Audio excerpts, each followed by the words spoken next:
turn on that. Hey everybody, welcome to Trust the Quest. This is our show that we brought back from Gen Con TV, and we're bringing over here to Tabletop Misfits. It's been a bit of a journey, but we're here, and it's the new year, and we're excited to be back. Tonight, we're going to kind of give an update on what has happened since then, and the craziness that happened the end of last episode. But before we do that, of course, we're going to let our players give us an idea of who they're playing and a little bit about their character for a moment. And we're going to start this one off with Chris.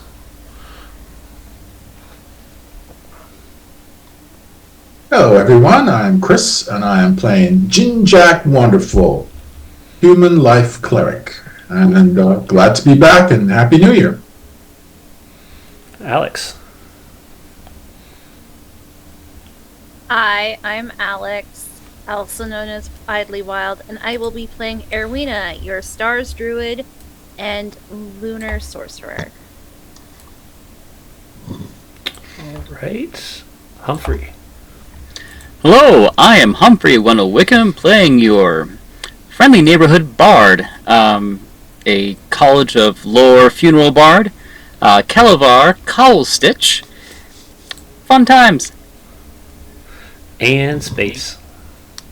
Hey guys, I'm Space. I will be playing Benji Goldenclaw, the Bear Totem Barbarian. All right.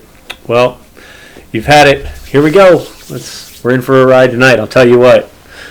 They've got a lot of decisions that need to be made and not much time to do it. So let's hop over to our intro.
Well, it's been a while, but without further ado, the Northern Attitudes fought valiantly against the prisoners of Revel's End after being tricked into helping them at the wreckage. They found out their new companion Kelevar was not exactly who he stated he was.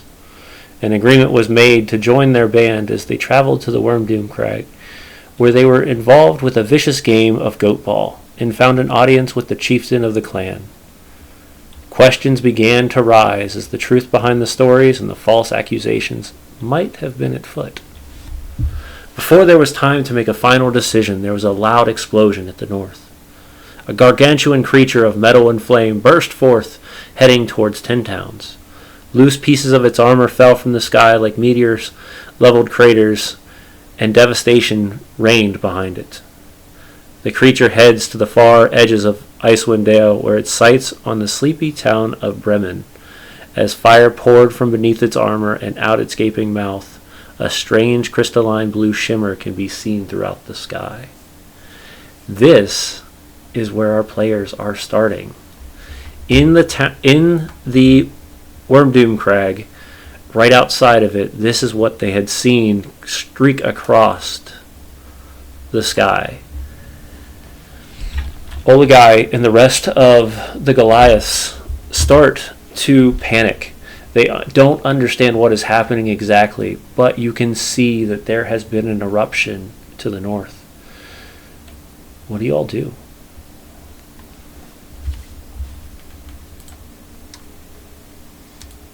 Well, if I remember right, Kelevar just has like this huge like horn of whatever they gave him, and he's just kind of been drinking on it, and he's a tiny little guy.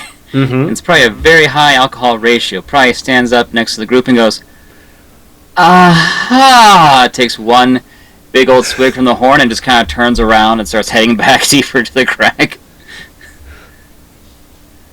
That's an awfully big dragon. I'm thinking maybe we should check on your dad. Yeah, no, I'm 100% on team. Check on my dad, overthrow the weird Goliath cult that is, over there. Maybe make peace talks, and then we deal with whatever this new problem is. As Aerwyna watches it, in the sky, fly by. Because we don't have enough on our plate as it is. See? And then she just kind of blue screens of death at it. Benji, she starts to snap her finger in front of Aerwyna's face. She's like, hey, hey, Oh, yeah? yeah, we need you. I need your head in the game, okay? Oh, okay. All right, we're gonna Wonder go. if we could get a ride from these Goliaths. I mean, they have griffins, yeah. Otherwise, it's going to take us a while. They don't have griffins. We don't have any griffins here. The Sky Tower clan mostly took the skilled griffin riders, and they allied with them. We have none here. All right. Well, at least this time, an airship shouldn't fall out of the sky on us. Oh, you jinxed us. Yeah. Why would that happen twice? Now, what have you done, Aerwyna? I look up into the sky. Well, what time of day is it, James? So you would notice that you wouldn't see any of the stars in the sky, so you're guessing it's daytime. But the sky is lit up.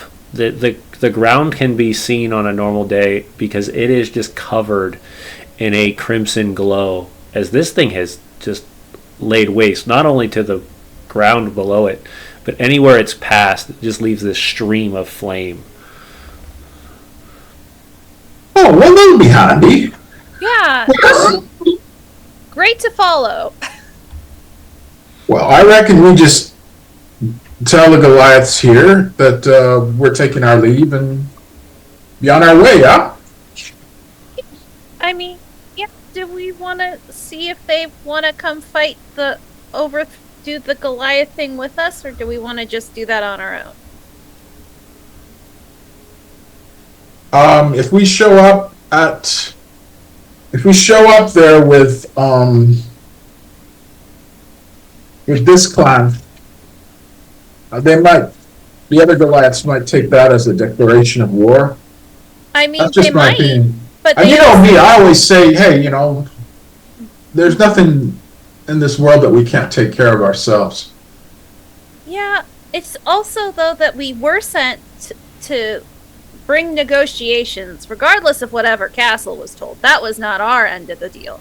That's a Kastle and that Aram guy's deal, not ours. So sometimes for peace talks, you actually have to, talk to each other, so... I do not think that any peace will be possible while Arn is alive.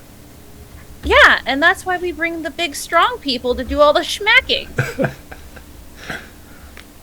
I said might be. You see about a dozen of them kind of surrounding, listening in on all your conversations. Or at least give them the option, since they're all standing around listening to us have this conversation. I think it's more important to free Finnegan. And never mind the rest. I mean, the peace talks, the conflict between the Goliaths seems secondary to, and I point out where the dragon is. I mean, maybe, but then maybe we'd have more people to, in theory, partner with, because my town had an alliance with them of some sort, at least a trade agreement. Maybe we could forge an alliance, and then when that thing comes to eat my people, maybe we can have more people to fight it. Maybe it's not a good idea to just saying that out loud in front of them all. I mean, eventually. What is probably. that? What is that thing? Aerwyna just kind of like, again, blue screens for a second, goes, fuck if I know! I'm pretty Kelevar sure on the corner will go, hey, Macarena, fuck! Wait. We're gonna come back to him doing the Macarena. Yeah, we don't know what that thing was. It just looked like some... What? I don't know what's happening right now. You told me that you had heard of the rumbling before, and you've seen these creatures. Oh, did we see Duergar with the dragon? You didn't see Duergar, but it erupted out of the side of the mountain for the Sky Tower heading. Yeah, but we don't have any evidence that... There were rumblings underneath the Goliath climb that we visited. No, you're the Worm Dooms. The Sky Towers have a mine underneath with lava flows and whatnot, and there are a bunch of these little bastards called I believe they're Duergar, deep dwarfs, up to mischief underneath there, and we fought them. We fought them before too. We've been fighting them all over Icewind Dale, basically. And anyhow, that machine there is what I think those mischievous little bastards have been working on. So they're... That dragon thing. But they mean no good to anyone of any decency in the Vale, that much is for sure. Roll me a persuasion check for me. Sure. I am Ginjack. I am good at persuasion. Last I checked, anyway. Oh, yes. What'd you get? I'm a pretty persuasive little bastard, I am.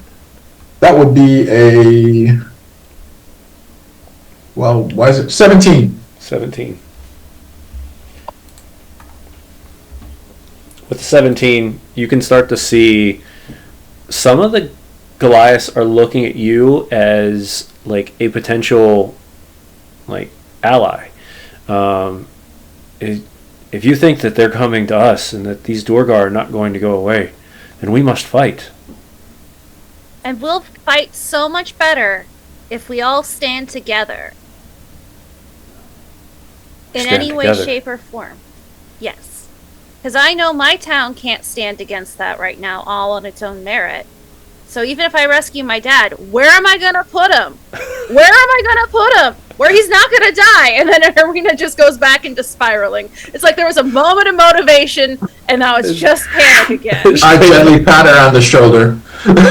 It's all right, Aery. We'll come through this. Where is he going to go where he's not going to, like, have a little faith! I believe in us. I believe in you. We're going to get through this. Don't worry, Aaron. Okay. One of the Goliaths grabs a big horn and just hands it to you. Drink that. Aerwyna just, like, takes, like, this giant horn, because she is a little bit on the small side, and just, like, downs it all. Like, she's drinking from a boot. So this is Chieftain Ugly here? She has not. She kind of has moved off to the side, and she is dealing with some other very concerned Goliath. Some are trying to convince her to stay back and protect her own people. We live in the ground. What you're hearing over is pretty much we live underneath the ground. There's no reason why they would come after us or be able to get to us if we just barrel in. Others are starting to rile and state that we need to fight. It's been too many years. Too many have been lost. Why don't we have a word with Ugly when she's free, and then, when she has a moment. Okay. How's that sound? I say this to our group. It's up to you guys when you guys want to intervene, if you want to intervene early or if you want to wait until she is finished kind of with her conversation with the other Goliaths. I'm not a judge of when is Goliath etiquette. But whatever. We're in a hurry. I'll just walk over. And I'll say, ahem. You get no, recollection. She's still talking, kind of. I turn around. Boring. I walk back. I look at Humphrey. Kelevar. and I say, "Can you get their attention?" Oh, can I? 1 second.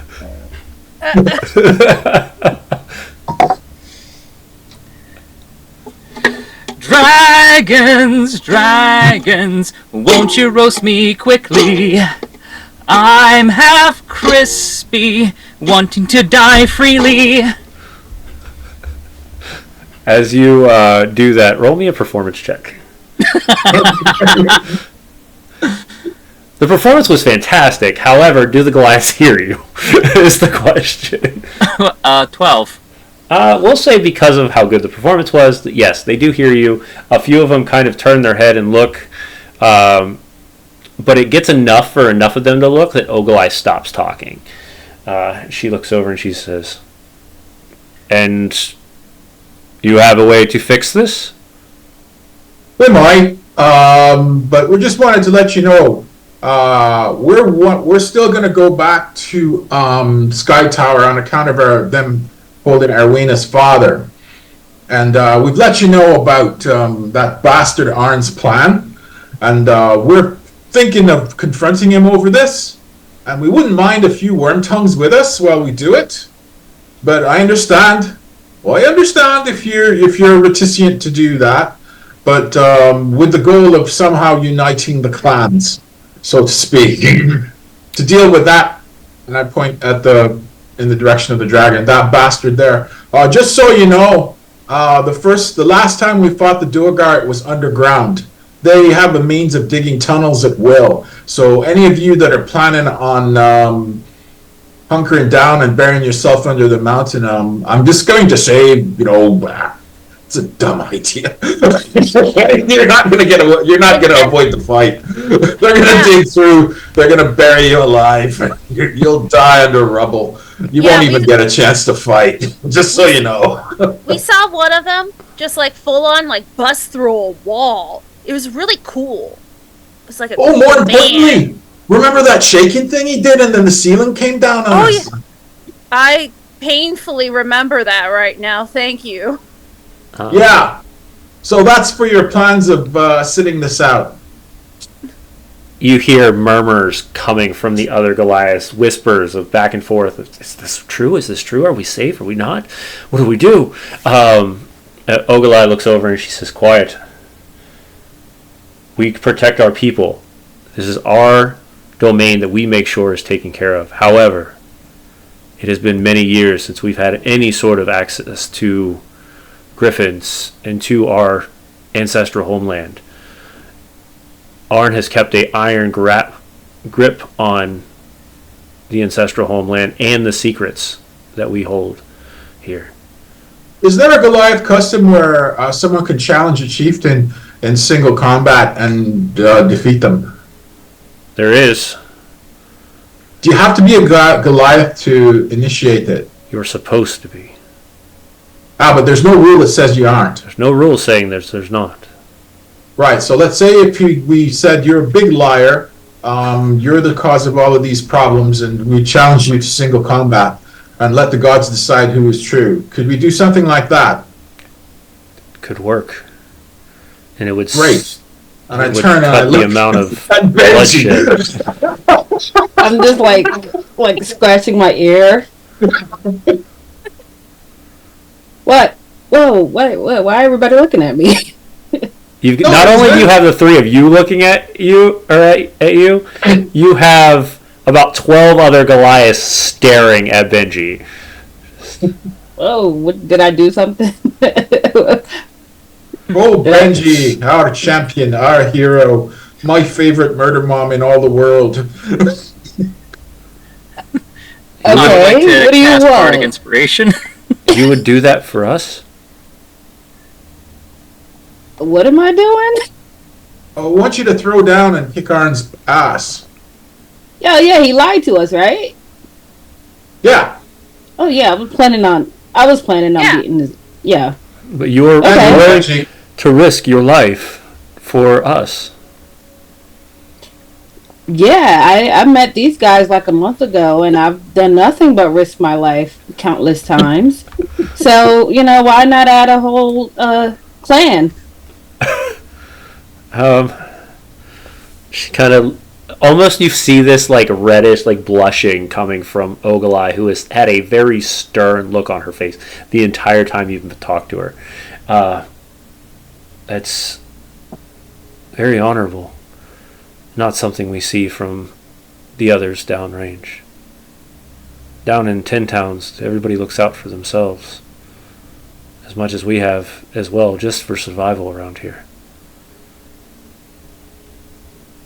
The lone wolf starves and doesn't live very long.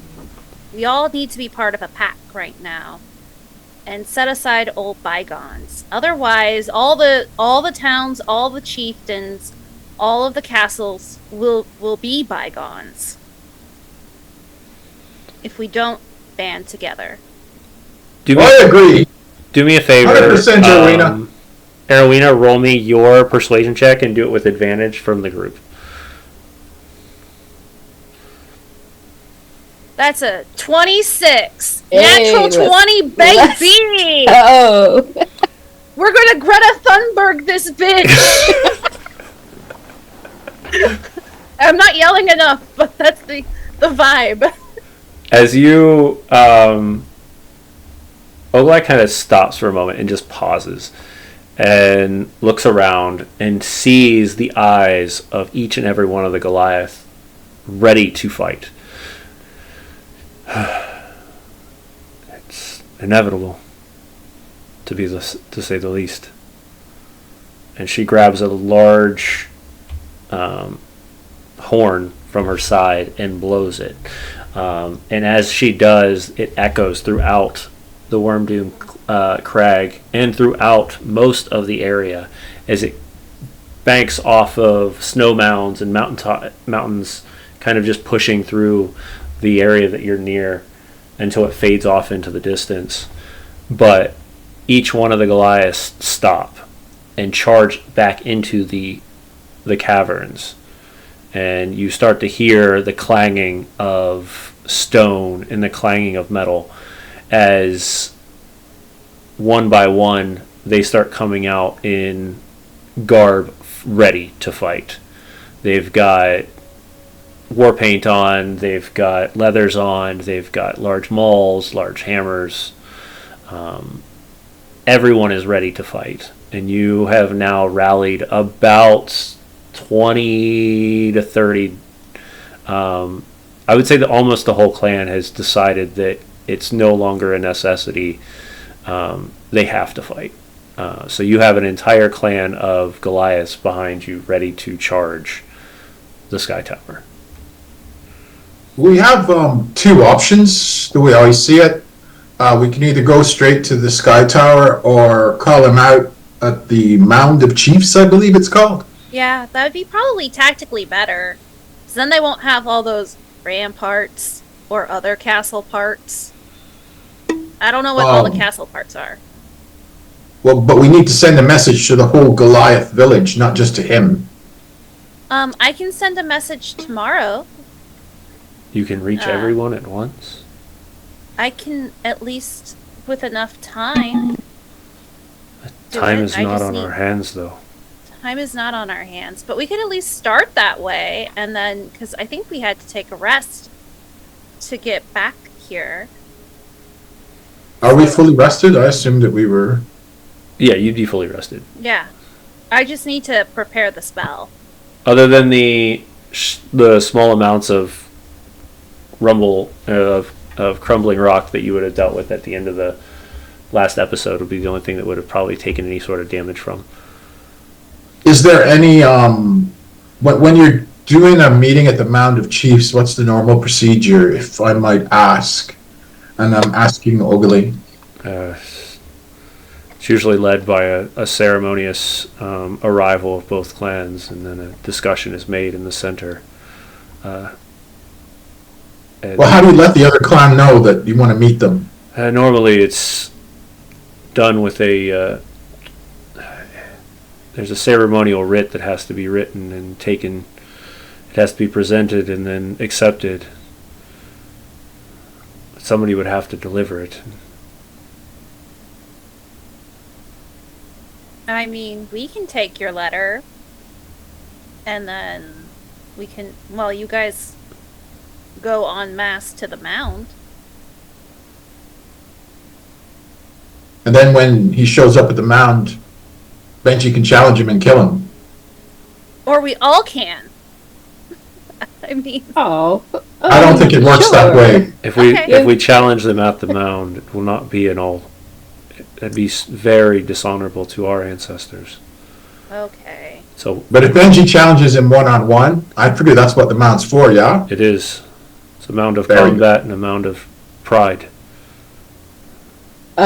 Quick question, as to not be disrespectful to your ancestors. Can I keep his head if I chop it off? We would probably go through the ceremonial rite of burial of a chieftain. No matter if Arn was bad or good, he was still a chief of our tribe. Can I have his weapon? That can be arranged. Cool. Alright. I'm on board with this, guys. I was thinking it was going to have to be single combat regardless to make it stick. Be single combat unless we raid the castle itself. Oh, but they have kids there. I don't think we should do that. I like Yes. single combat. Plus, it stirs people. I mean, Yeah. I'm not okay with that either. All right. That is kind of why we were thinking about the mound anyway, was to limit the amount of, like, bystanders. So how about Oakley? You prepare the message, and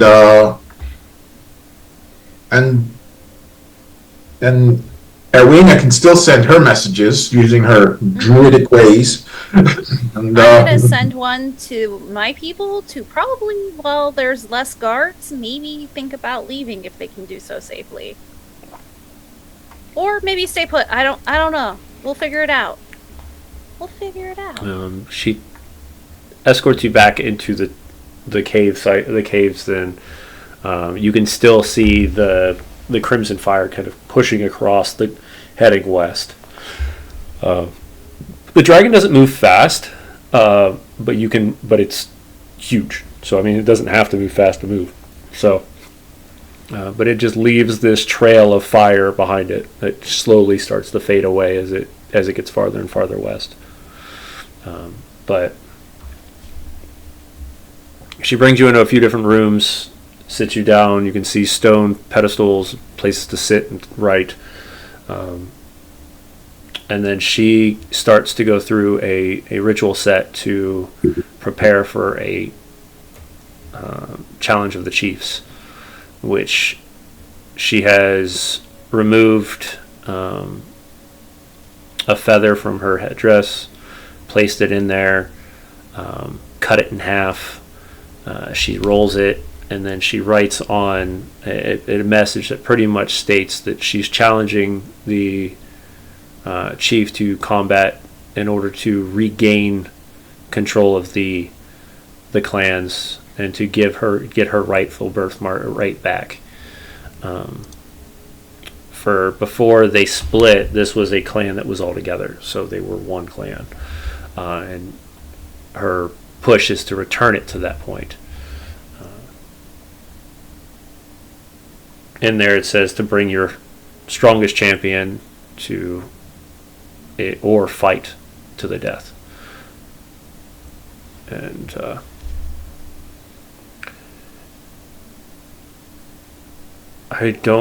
she looks, she sends a messenger back to your group as you're writing these letters out to the people of 10 towns that are still currently under control at Sky Tower. And one of the Goliaths, younger woman, has these two very long braids that go down on the right side of her hair, kind of pulled to the right, and she walks in and she says, "The chief is hesitant on letting someone else fight for her." I mean, it does kind of make sense, because then Benji would be queen of the Goliaths, which I love. I love that for Benji. But I don't know how the Goliaths would feel about Benji being their queen. I'm sure they get used to it very quickly. It's a wonderful life we all live with Benji as queen. All hail Benji. But I could see the little bit of I could see the hesitancy to get on board with that. Right, she kind of just crosses her arms. Okay, listen. I don't have to keep the title. I won't keep it. It's not for me. She can have it back. I just want to beat his ass. That's all I want. I was under the impression that it's the custom that you can always choose a champion when you're a leader. I know the mayor back in Pop Spring used to do that all the time in the darts competition, for example, and because he was terrible at darts. But Ogolai is defend the honor of the village, or in this case, your clan. Having Benji as your champion, you could do a lot worse. Actually, no, you couldn't do any better. Benji's really the best for this. Oh, thank you. You're very welcome, Benji.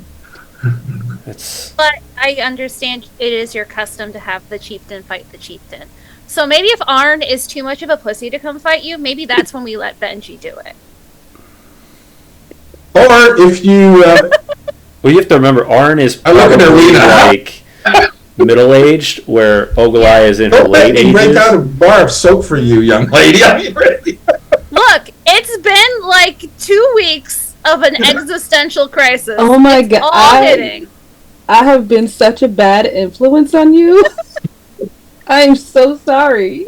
Yeah, you should start. I point at Benji and say, "What are you doing?" I didn't know. I didn't know she was like listening to me. I was just explaining something to Kastle, and I didn't know she was there. She's very impressionable. I swear all the time. I just usually swear in Druidic. What? Is that what you were doing? Only the cool kids know. I think I'm going to take my leave. And she walks away. Can I fight for her or what? Don't just walk away. I will find out. And she returns back to Ogolai to discuss this as well. But you can definitely see that there's hesitation in her voice. Is of custom, it's normally Goliath to Goliath or chieftain to chieftain. However, Ogolai is probably in human years going about 80, 85 years old, where Arn is in his mid 40s, maybe at max. So a much younger version, or a much younger person, more in his prime, where Ogolai is getting up in their age, and the other option would be is to have Ogolai's daughter challenge her. However, she's not of age yet to even take chieftain. So kind of this really weird balance otherwise.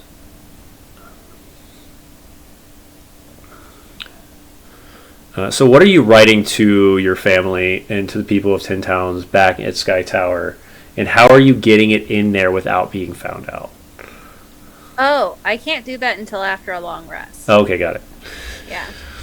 So you guys are just writing then right now. There's no sending letters, it's just writing. Or are you guys just sitting there waiting for a discussion? I think Aerwyna is trying just to not continue her spiral with she's gonna break out her potion kit and attempt to brew another potion. Okay. It can't be worse than the last one. Run, everyone. Just leave the room. And I just dash out when she starts her potion making. It's and just it's now she's got to keep her hands busy. Yeah, so Benji's just looking for food. Easily, you're able to go back down to the feast hall and get some sort of refreshment. Well, I suppose I could go cook up some rations or something. All right. Actually, I know what I'll do. I'll do some prayer.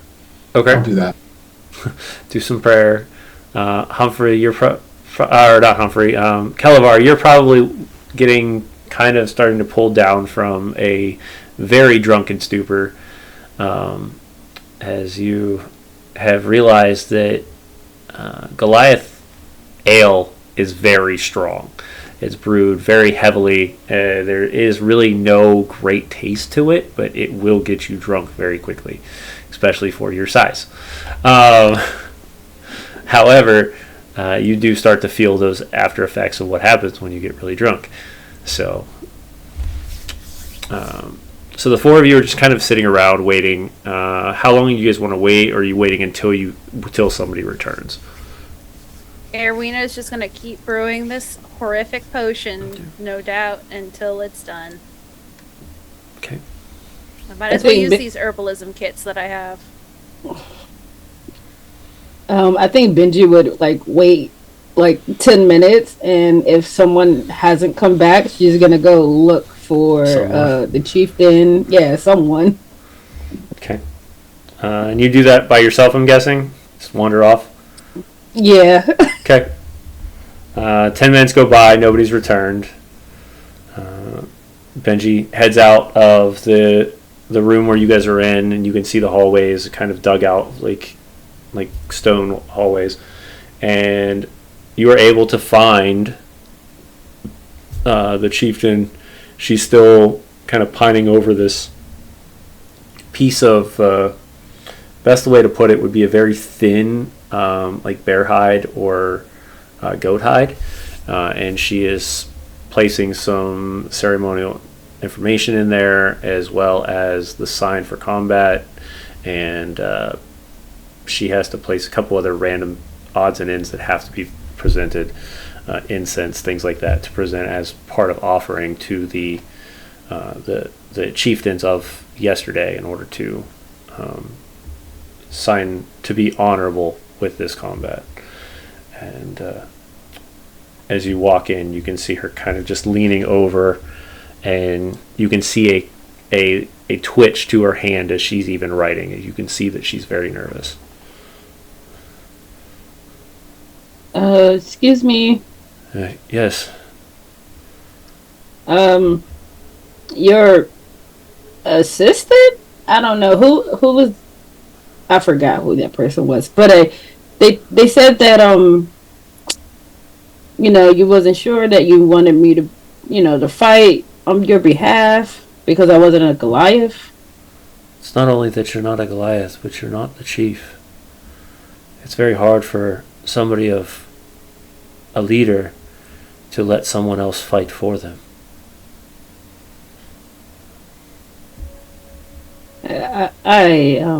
I get that, but I'm just kind of watching you standing here, and how long do you, if you were to fight Arnon, how long do you think you will last? He's 20 years younger than you.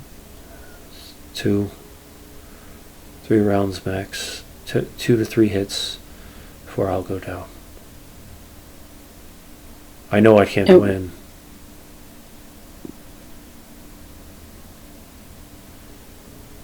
But what happens if my daughter is not of age to even take on the right of chief?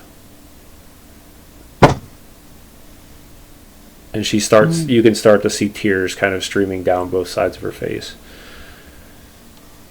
Only way she would take on chief is if both of us died.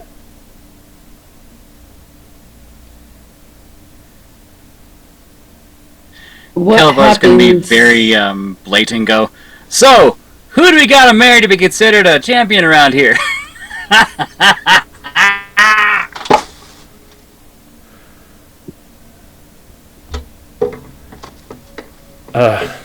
She caught completely in mid sentence. That one needs to go lay down. Alright, beat you to the floor. I'm good. And falls again. Wow. Okay. What happens if you die? Then he gets to take over everything? It's complicated. If I die on combat, yes, he wins. But if I die in an actual combat, not trial, then it would go to one of the elders until my daughter is of age. There is a third option, though, but it's not one I want for her, but might be one that is necessary. And she leans in very close to you, Benji. She says,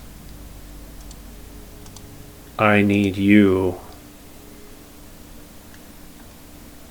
when I die to kill him. Okay. You can't let Pavia do it. She will try. She has a Goliath heart, a strong heart, and she will charge Arn with her entire ferocity. But this is not her battle.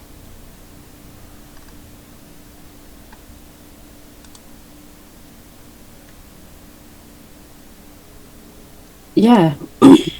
I can do that.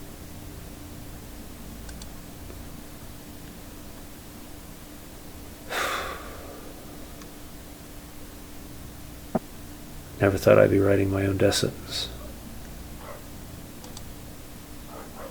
You can name me as your champion, and you can still be here. But I don't know if others will accept you.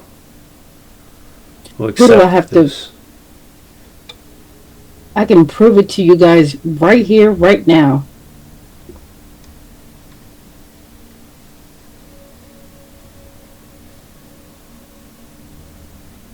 I don't think it will work. It's not that I don't believe that you couldn't win. Your friends believe very strongly that you're one of the strongest people they've ever seen. But you're not Goliath, and you're not of the clan. My people might accept you, but theirs will not. You might be able to kill Arn. But will you be able to kill an entire clan when you return? If they got in my way, I would try my best. I couldn't ask you to take your own life. You knew that it was a suicide mission. That's what being a warrior means. And she kind of just leans. It's weird though, because she's starting to get this feeling of like a daughter to a mother feel right now, as she just gives you this big burly hug, and she says, I can't let you do it. You can't stop me either. I can't stop you. You're right.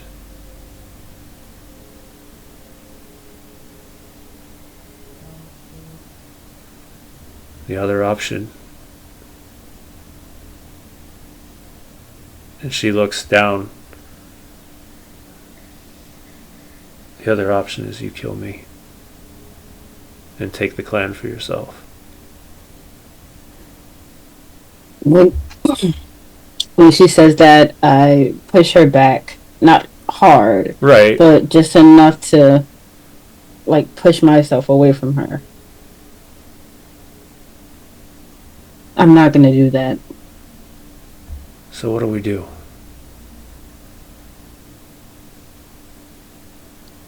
We're gonna meet. We're gonna meet them. And you're gonna fight. And if you die, I'll keep my promise. She reaches out a very large Goliath hand and grabs yours with one and then puts her other hand on top of it and shakes it very vigorously.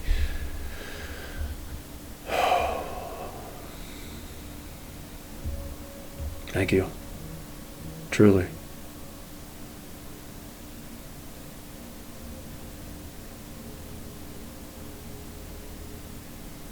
Don't don't thank me. Um, have a good night. And I think Benji just kind of leaves, Like wanders off. and yeah, she wanders. I do wanna. No, I'm not gonna do that. Yeah, I think she just heads back to the room. On the way back, while the three of you are still doing what you preparing and making food, on the way back, you see a very athletic built younger woman kind of leaning up against the wall, arms crossed. You can see red marks on both sides of her face, like kind of like a diamond, like a half diamond that goes across her face, and a bun, like two braids that kind of wrap up on the top of her head and held there with either bone or some sort of twine. What was that all about? Is she talking to me? Yeah, she's straight on talking to you. You can almost hear this like snake bite like hit of a voice. Like she's directing it to you.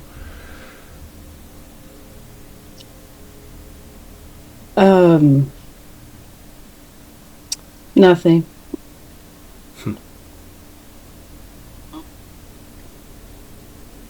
Nothing, you say. That's what I said. Yeah.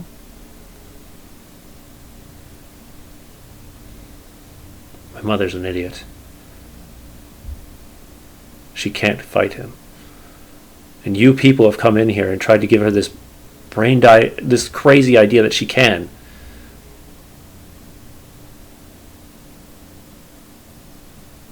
Your mother has made up her mind. I have tried to talk her out of it. Convince But her otherwise. What do you? I am not in any Goliath. I'm not a Goliath. You're not, but she seems to believe in whatever you four are saying. Okay. I don't know.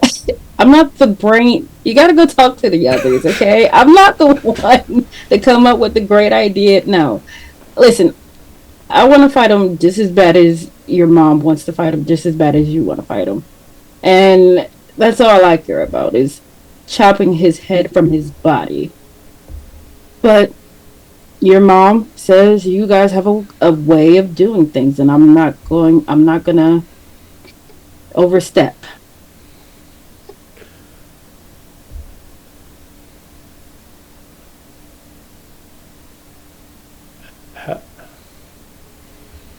She kind of shakes her head, and you can see just one tear kind of stream down her cheek and just kind of just drip until it hits the ground. Just, whatever. And she walks off, like storms off.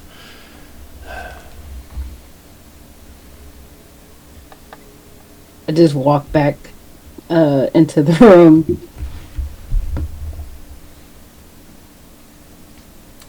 The rest of you are standing there. Benji, how do you look right now as you walk back in the room? I think Benji is starting to look more crestfallen each day. So she's just like kind of over it, kind of just being a little bit nonchalant now. So I went to talk to the chieftain guys, and she has her mind set on fighting Arnett, and I can't convince her not to.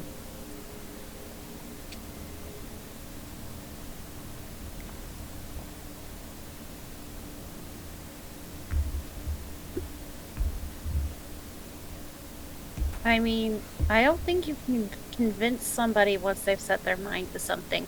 Have you tried to convince you of anything? Good point. Yeah, it's like probably talking to you at some points. I think all we can really do is let her make the decisions that are right for her and do what we can to help before the fight. She has to face it alone, but that doesn't mean that she can't have a little bit of help. At least not before.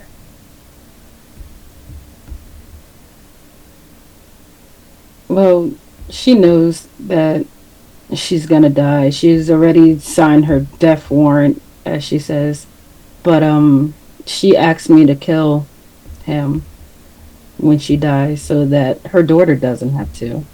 Mm-hmm. I don't know what repercussions that's gonna have afterwards. Yeah, So that's what I'm thinking about telling my dad and all the others from 10 pounds to like skedaddle, because whatever the answer is going to be, it's not going to be an answer that we're, or whatever the results are, not going to be the results that we want 100%. It's probably, so long as it's not worst case scenario where everybody gets slaughtered, that's a win. That's a win, because right now that's what that thing in the sky wants, is for us all to, fall apart in despair. But maybe we can find that happy middle ground.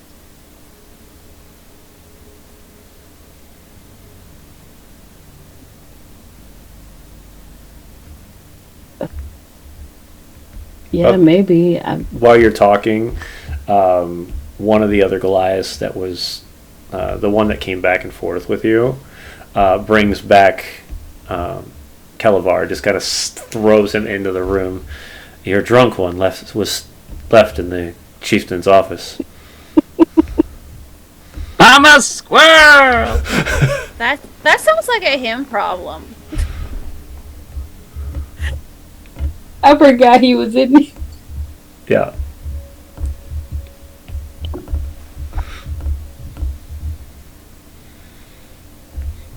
And then just kind of storms out, like just take your person, and then walks away.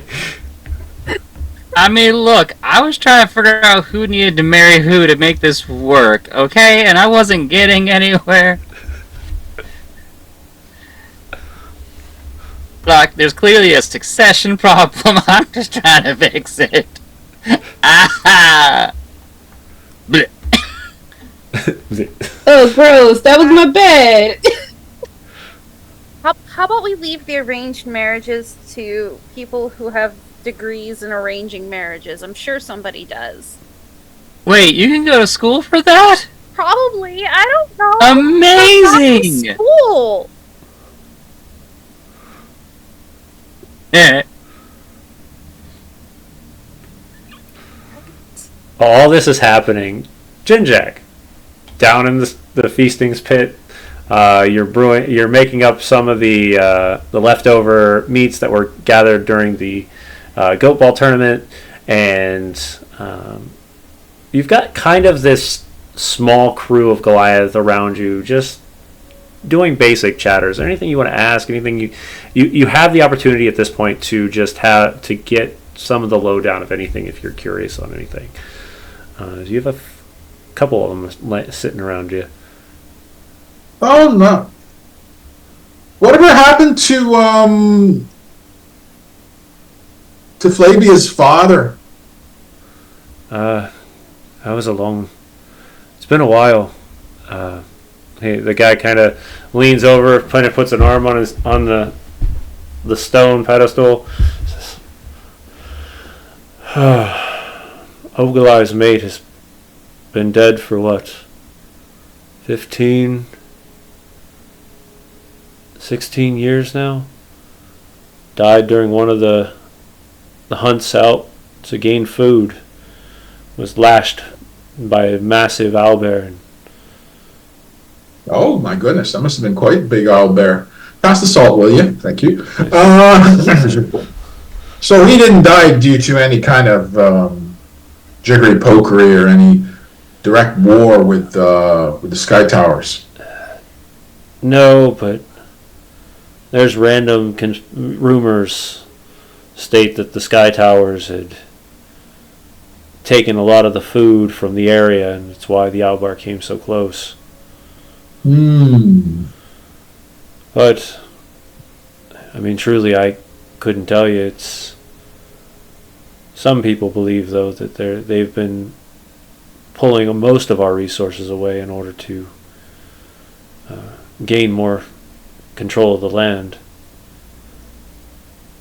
But there are other Goliath clans besides the two of you, though, right? Very small ones, less than a dozen. And they have griffins too, or is it? No, our ancestors had the griffins and understood how to tame them. So only the Sky Towers have the griffins now. At this moment, yes. Interesting. All right. They hold a strong lead on us because of it. Yeah, Arn gave us the impression that they were weaker than other clans. So, but it appears that they're strongest of the clans, and you're the next strongest. As I said, the other ones will be deep within the spine or far north over the glacier. But either side of these, you might find a handful of them at most, and they stick very close to themselves. Well, hopefully we can resolve this quickly so we could see to the business of clearing that great armored thing out of the Dale. On top of which, we need to get back to Kirkonig. I just pray it doesn't come. I hope it can get there before too much. Well, I hope so too. I mean, we're working on a tavern.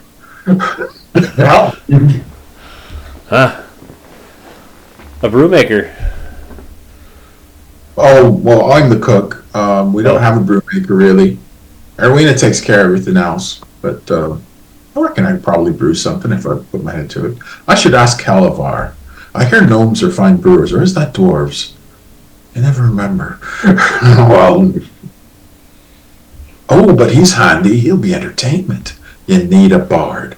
You need entertainment for a proper tavern. Is that so? I haven't had a tavern.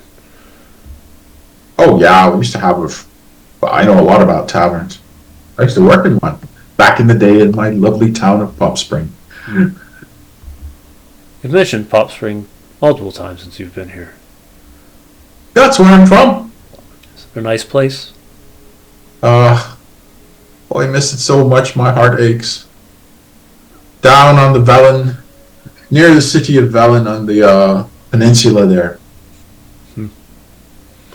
It's a town of farmers. Does it They snow? mostly raise fruit. Some fishing as well. Does it snow? Oh no, it's too far south. Oh. We have a wet season and a dry season on the peninsula. Doesn't really snow.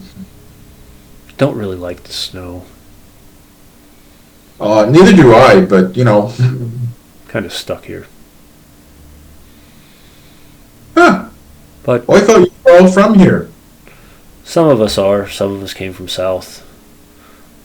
Oh. Guys aren't all over here we're in mountainous areas, but not all of us are from the Dale. I did not know that. Discover something new every day. Maybe one day we'll be able to find our way down that way, and we'll find one of these taverns you talk about.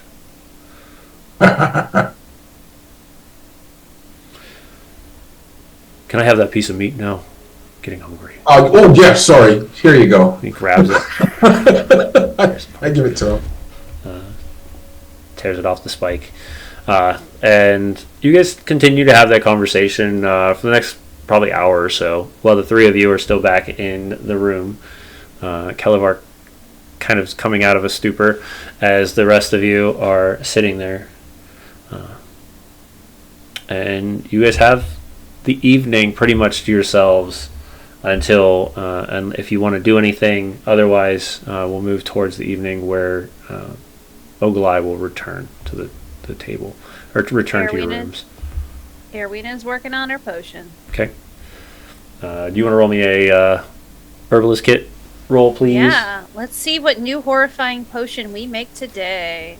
And we're going to throw a little bit of Star Stank on it, because the last one, Benji didn't want to try it.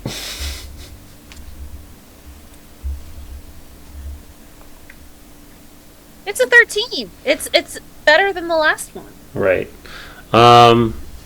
And what did you want to try to... What are you trying to make? Or are you just throwing stuff together? She's trying to remember her mother's recipe for a healing potion. Okay. I will say that this one, because it's a 13, you will get a healing potion. However, instead of a 2... What is it? 2d4 plus 2, it will just be a 2d4. So you won't have the extra bonus to it. I'll have to put that in my notes. Mm-hmm.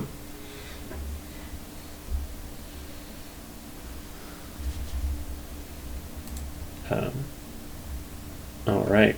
While that's happening, Benji or Kelevar, is there anything either of you want to do for the next hour, hour and a half or so before Ogilai returns? I think Benji is just gonna sharpen her weapons and get her gear together. Okay. I'll be right back. No worries. Kelevar, anything? Kelevar is working on a couple of songs in that very groggy, hungover haze, and gets really fixated on, I need a bead. I need a crystal bead. We're in a cave, right? Caves have crystals, yeah? I'm gonna start looking for a bead. Okay. As Aerwyna's got like a bunch of like potions and like herbalism kit, like satchels of different herbs. Okay. And Ogilai will send her the other one that came in earlier that tossed Kelevar in here, and she will state, the chief is ready now, if you would like to speak with her. She's written the request for combat and to reclaim the clans, and she is ready to head in that direction when you all are ready. Okay. Let's go. And she tucks away her little healing potion. Okay. And tries to muster the others.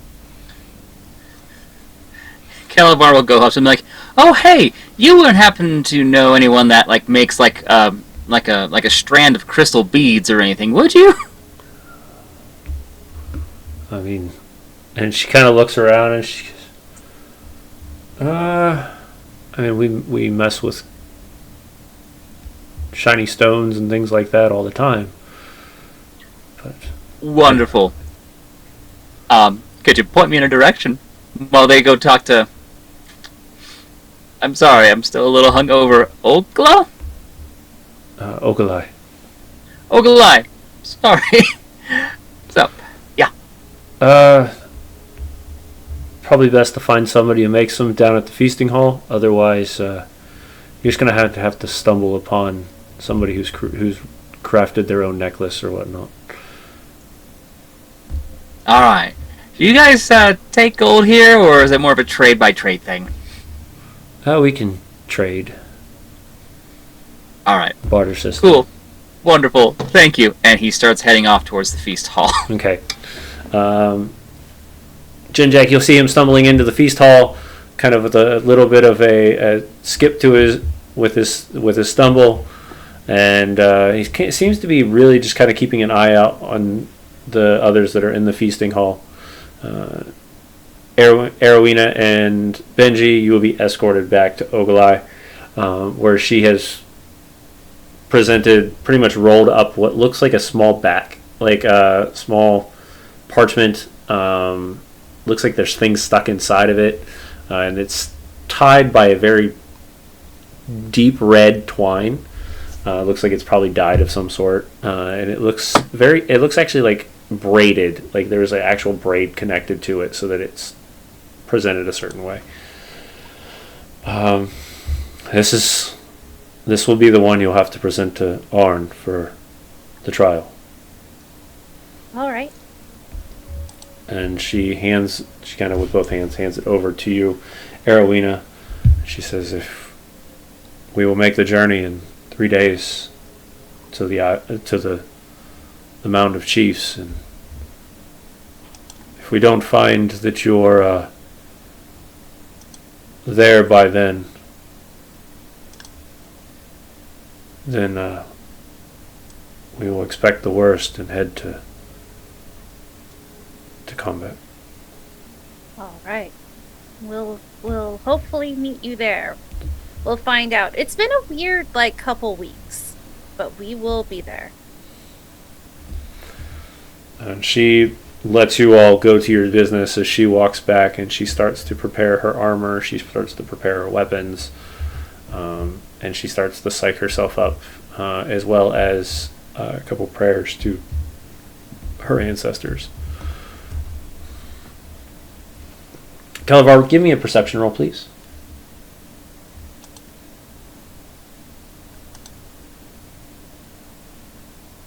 That was a dirty 20.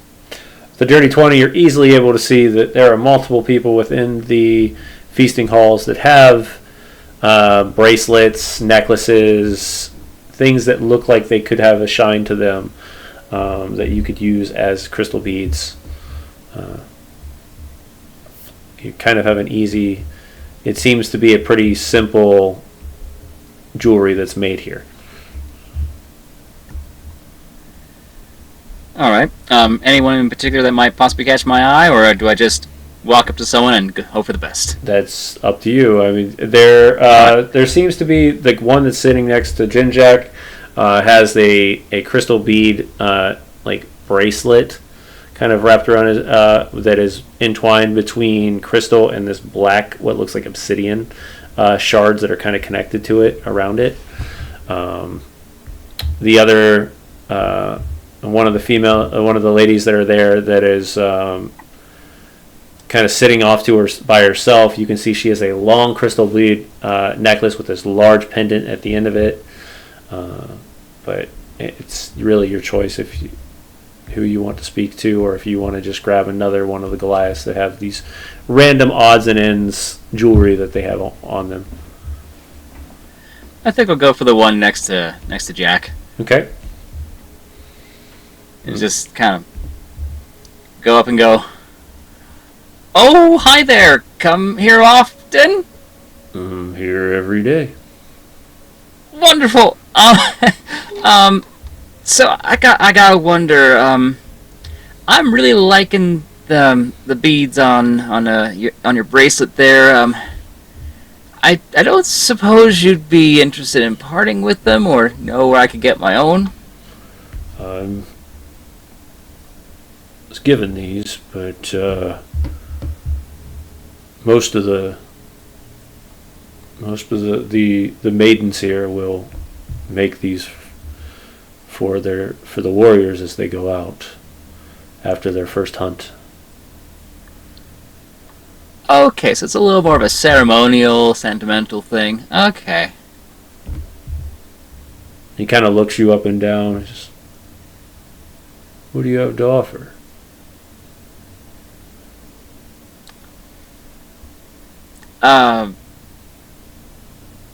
Penny for the song of it? Sorry, that's a bad joke. Really bad joke. I mean, besides whatever I got in my pockets, my musical talents, I don't think I really measure up warrior skill wise. I'm just a little guy, and just visibly becoming more and more nervous as this conversation goes on. So since you've been from other places, you might have something unique, interesting.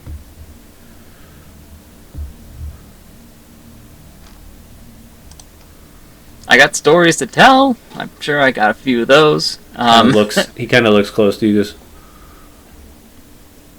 "Where's that feather from?"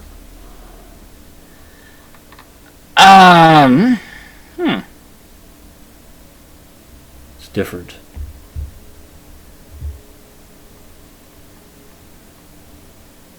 I can tell you that it came from the coast. I think it was the Menagerie Coast, if you've ever heard of it. I haven't. Oh, okay. Is it far very away? Warm, very sunny. I think this came off of a falcon. Oh. Can I have it? I couldn't tell you what kind, though, because a bird's a bird. To me. How about this? I'll give you my warrior beads, and you give me that feather. You know, just to make it fair, I'll give you both. He hands it off. Cool. Fantastic. Thank you. Enjoy the feathers. And he's just going to kind of scurry back off to the room where they were all just hanging out. Okay. And just continue writing his songs. All right. You can add a bead of crystals and obsidian. That's what that was. I'm guessing you needed it for some sort of spell, so. Yep. But yeah, time goes on. Actually, What's that? I was going to ask. I should ask Aerwyna, do you have any of those diamonds left? You're muted. I'm not muted. You're good now. Okay. Yeah, I think so. What do you need it for? What do you want my Well, diamonds the goddess had gifted me with the ability to bring the dead back to life, but I need 300 gold pieces worth of diamonds to do it. for? Oh, I don't remember how many gold and diamonds Aerwyna had. But I believe she had all of her diamonds. It has to be done within 60 seconds of their death. Okay. But I wouldn't say 60 seconds. I'd say it has to be done very quickly after they die. I have 100 gold pieces worth of diamonds, and I need another 2. Yeah, I have about not a whole lot left because I bought some of those potions that we've been chugging. I have an idea, actually. Let me go talk to Flavia. Well, I have a specific use for this. I reckon if old Gilly dies, I can bring her back. Yeah, that sounds like a very useful thing. I'll go talk to Flavia. Okay. If She's she'll hear. kind of in another room down the halls. She has her own room with being the chieftain's daughter. So Yeah, doors or curtains. just curtains. Oh, all right. I'll tug on the curtain and slap it a bit. Hello. Hello, Oh, may I come in? Are you decent? I am. All right. You can. So She's I step in. in leather in basic leathers, and then she was just braiding her hair when she walked in. I'm thinking that I have a means to save your mom's life, but I need a 300. Well, the total I need is a 300 gold piece diamond, or 300 gold pieces worth of diamonds. You need diamonds. Yes. Oh, I don't have any, but I know a few that do. I don't know if we can get them from them. Well, I don't want to make a big deal out of it, like I said, but I always assume the goddess provides. If you can't find him, well, we'll have to trust in the goddess. Or trust in the gods, I guess. And if you can, that'd be great. But by the time your mother enters the duel, if you can get me 300 gold pieces worth of diamonds, I won't lie, I'll put in 100 of my own. 200 gold pieces worth of diamonds. I can bring your mom back to life in case she dies. It's a lot of diamonds, but I appreciate the offer. I'll ask around, see what I can find out. It's just a thought. Well, I always have the spell. I mean, I always have the spell, so... She Yet another spell I can't cast. She kind of gives you a look, because these guys don't really do a lot with magic at all. So she's very hesitant, but at the same time she states that you've been honest with my mother and honest with our clan. You've ate with us and slept here with us and have been part of the clan for the last couple days. I don't see a worry that you're going to steal anything from us without someone finding out. And as much as I am a little concerned by giving that much of jewels away, if it'll save my mother, it'd be worth it. Oh, I agree. That reminds me, I'll wait till the next day before I tell the story. And she's going to kind of, she's going to let you know that she's going to pretty much ask around the other Goliaths to see if there's anyone that has mined diamonds in the past or has them laying around that they're not utilizing in order to put this together. And we're going to leave this up to the dice. So, all right, good to know. Find out how much they bring, but yeah, she's gonna kind of escort, pretty much excuse you out, and then she's gonna head out as well, and go into some of the other areas that she knows, and start asking people about gathering this idea up for when they arrive. And she'll kind of push you back towards the room where you guys are all staying at this time, so you four can be together and are able to have that moment. Are we just about ready to go?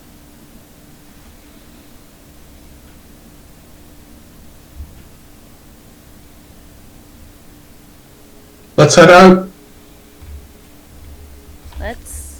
Let's go. Let's fucking go. I ask everyone's forgiveness. I've totally forgotten I didn't prepare a story tonight, but I'll tell one. I'll just say. Okay. All right. Everyone pause and let me tell you a story. Long time ago, on the Tethiran Peninsula, way back in the town of Pop Spring, less than 20 miles away from the city of Velen. We have a story, and I tell the story, okay. And everyone gets bonus. Dang it! Sorry, my mouse just died. Oh no, it's back to life. Stop dying, mouse. Come back. You can do it. You can do it, mouse. Come on. Beat 8 temporary hit points. Awesome. We use all the temporary hit points in this household. Then you have 8 more. You have 8 temporary hit points, and just because I'm Ginjack, I'm gonna hit up myself. I'm throwing an 8 spell targeting. Actually, Humphrey's the only one.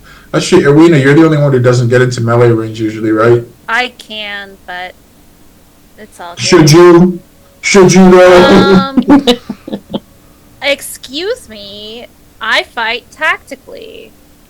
All right. Then I'm putting 8 on myself, Kelevar, and Benji. Okay. So that gives you another 5 temps. So you should have a total of 13, and Aerwyna has 8. Wow. All right. As you and I'm guessing that lasts for what? 8 hours? The 8 spell?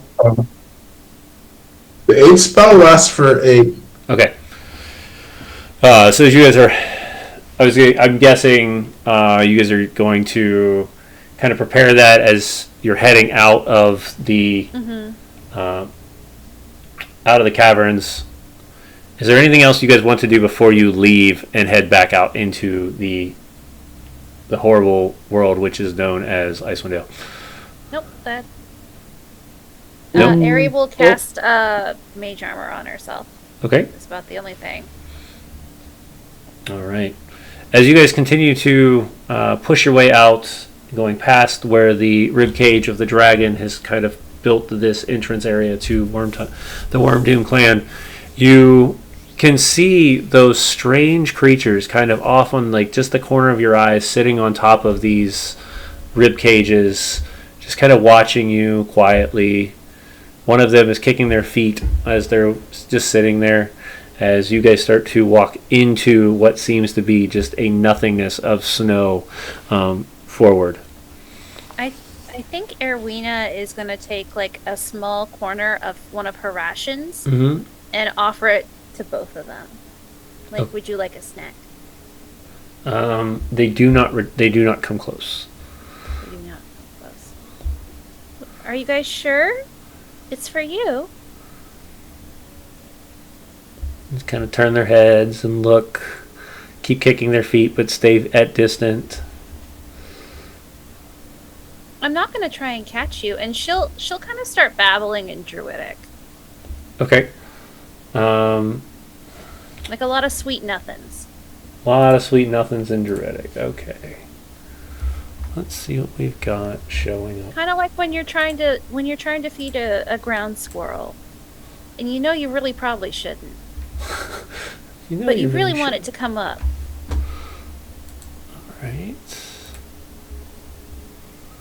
Let me pull up.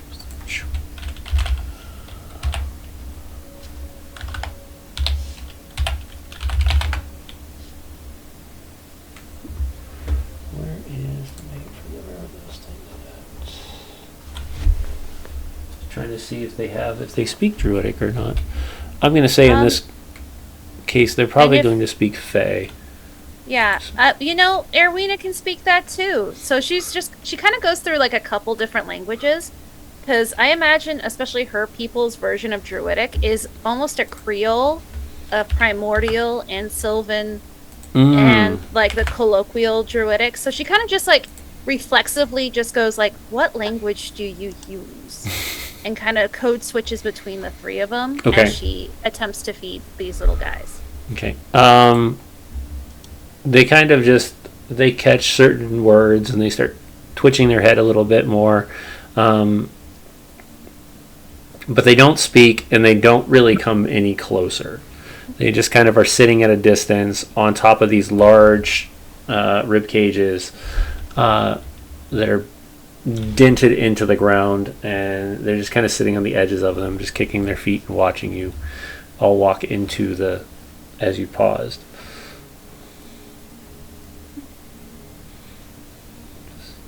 All right, if you guys don't want them, as she's kind of like figured out which ones they seem to be visually responding to, she'll switch into Sylvan. Okay, if you guys don't want delicious food from Ginjack, he's like the best cook I know. And she'll just like kind of like do that slow put in her coin belt. And one of them leans forward.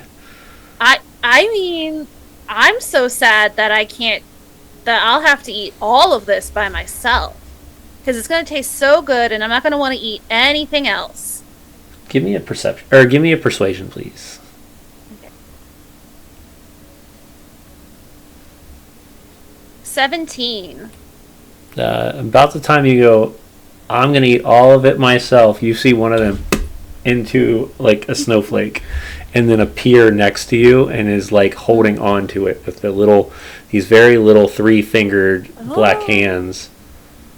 Oh, now you want one. Okay, that's fine. And she'll give like that little like corner of the ration that Ginjack made.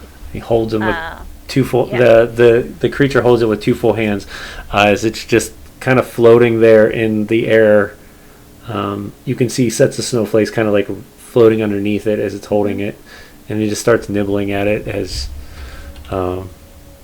you talk. You both are quite cute. You seem to make a lot of mischief, but you know what? We're a group that likes a little bit of mischief, as the group probably has very little idea of what Aerwyna is saying to this creature. They like a little bit of mischief. Just a little bit. But they like to be the ones who do the teasing a lot of the time.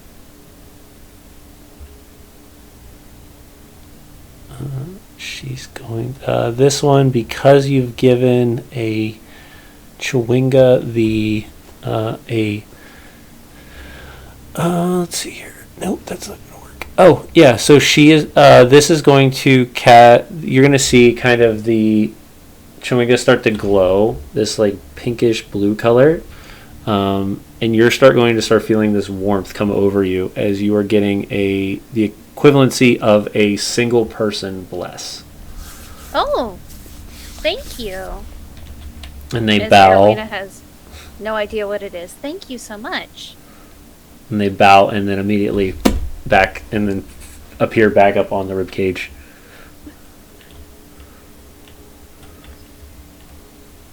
They're great, guys! Okay, now off into this wonderful weather that we're having. Alright, so you guys start to journey. Mm-hmm. And you can start to see that the snow has been coming down pretty heavily over the last couple of days. Mounds seem to have been built as snow continues to come down. Day after day, night, it seems to have continuously snows. And you seem to always be dealing with that. The wind has slowed down at least, but you do know that it's about a day's journey back to the Sky Tower by foot. Mm-hmm. As long as you don't get lost. That's the scary part. At about a third of the way through, you guys have been journeying for about 2 hours. You start to see that the decline, you start to see these massive craters in the ground. Mm-hmm. Where cracks have been made, and you can see where the snow itself has been like burned away. It just melted. But from that point, I need one of you to give me a survival check to see if you guys are on the right direction. I can do that. Does anyone else have the survival skill and want to help me? I'll help. I have proficiency. Okay. I'll do the assist, so you got it back. Okay. Well, and we're going to let the stars guide us. Guidance. That's going to be 27. Oh, yeah. That's an easy way to see, even with the change in the environment, it seems to be very easy for you to tell that this is the direction you're heading. The sky still fiery. You can see in the distance smoke coming from the far west. You don't know how far, though. I mean, you're talking miles and miles, but you can see the smoke billowing, so you know that there is definitely a large fire to the west. That's a future us problem. But yeah, you head through the mounds of snow, and you start to feel that weird sensation in the ground again. I need everybody to roll me dexterity saving throws, please.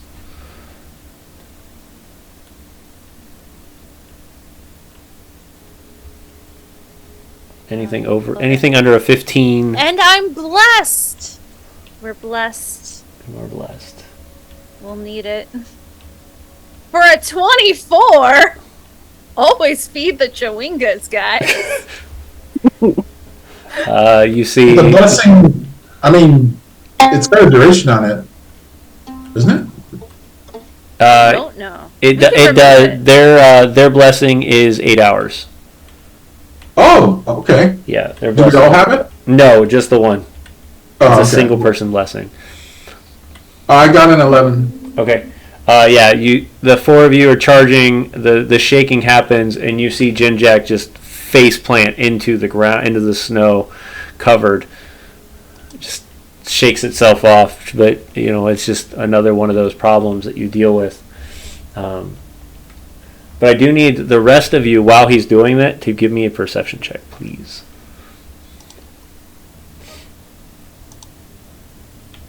Aerwyna was too excited about not beefing it. And once. you, Benji, you have danger sense, right? Yes. Okay. Cool. So, what you all will see, although I have a feeling I don't have the lighting on, so let me turn the lighting on, is this. Let me get your guys' characters set up. Aerwyna is a little bit to the edge here. Ginjack has fallen in the snow. Benji puts you pretty close, and Kelevar kind of at a space. The rest of you don't notice it, but Benji notices 3 large creatures coming from the north towards you, kind of running at this quadrupedal movement. They look about the size of bears, but they're gaunt and very thinned out, and that's what you're seeing coming at you right now.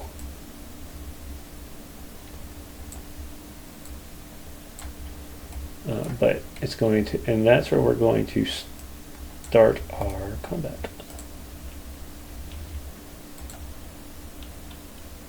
Benji, is there anything you want to do before combat starts, since you would be the only one that would have noticed them?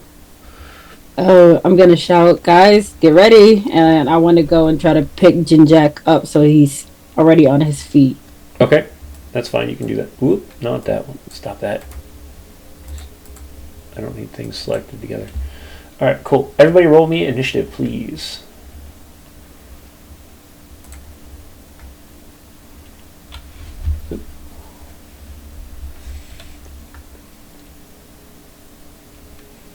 Nope. Aerwyna's still just vibing with she didn't fall on her face. All right. I pop out.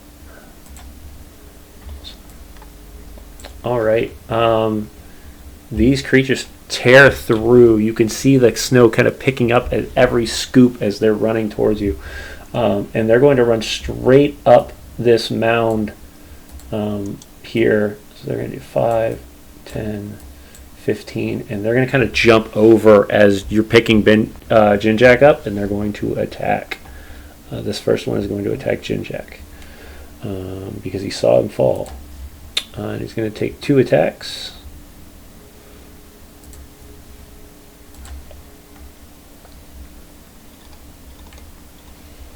Maybe, if it lets me. Why did it not go through? Click. There we go.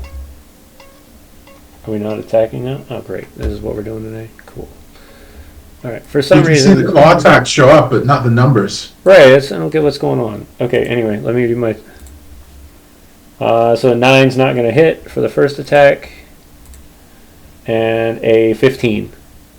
Nope. Nope. So 2 very deep scrapes come into your armor, but it's the armor alone is able to pull it from the creature, so the creature backs off for a moment. You can see at this point this creature has this like hunched over look to itself, these massive beady like or yellow eyes, and but they're completely covered in fur. Yeah, you're straight up with this. And I will state with that, you also, at the first attack, I need everybody to roll me a perception check for hearing. So if you have advantage on hearing checks, that would be an advantage for this one.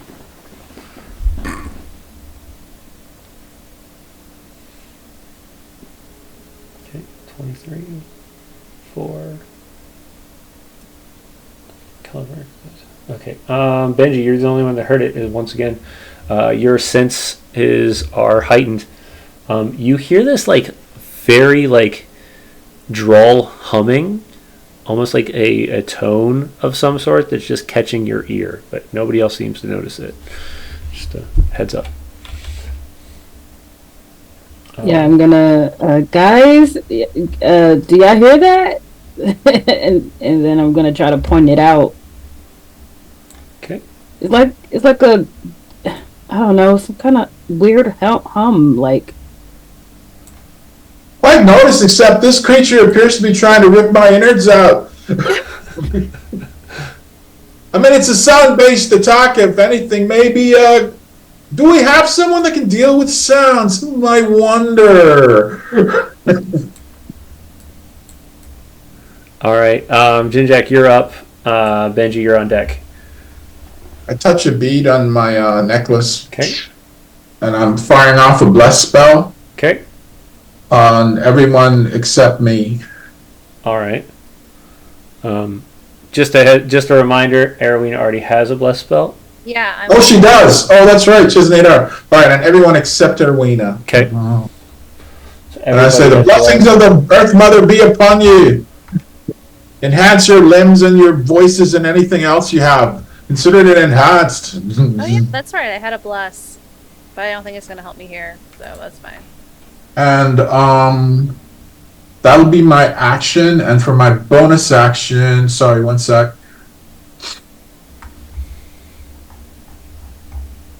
Oh, I don't have a bonus action.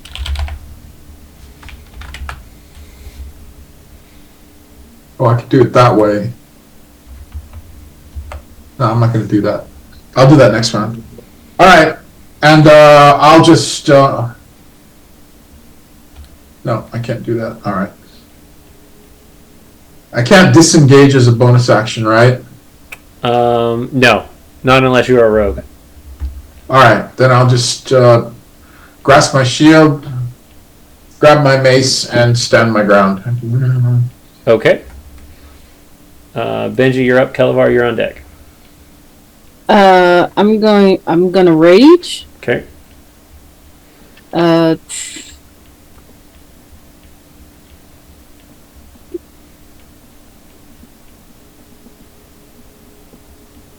Combat's acting weird. Just roll the basic dice. Don't worry about it. Yeah, and I'm gonna come up around.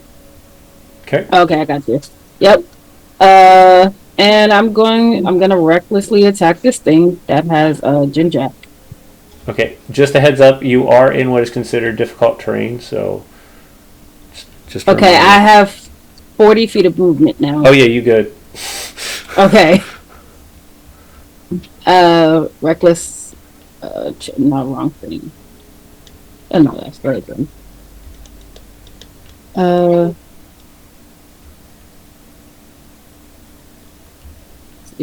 I forgot to bless. 21 plus 1. So 22 to hit. That hits.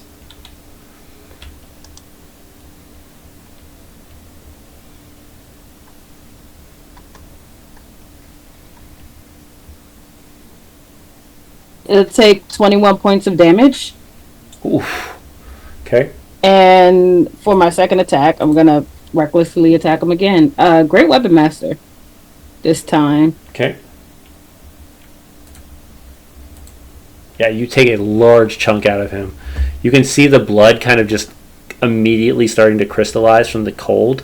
But he is almost like he's it's very strange. He almost looks like it's like enraging him as well.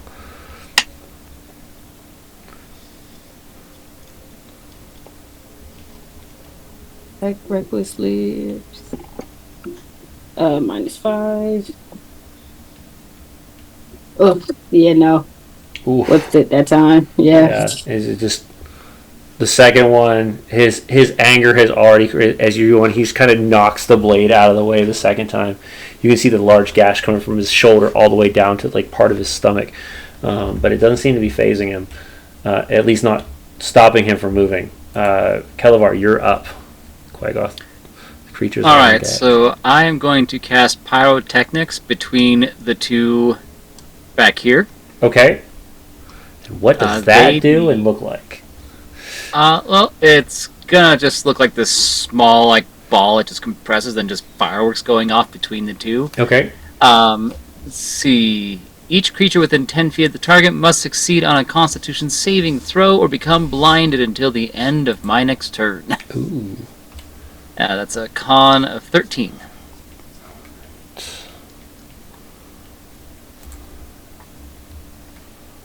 Six. And 14. They have a con. Ooh, +3. So the first one makes it, the second one does not. So we'll say the first one, the one in front of it, is blind. Let's just like find out where the blind is.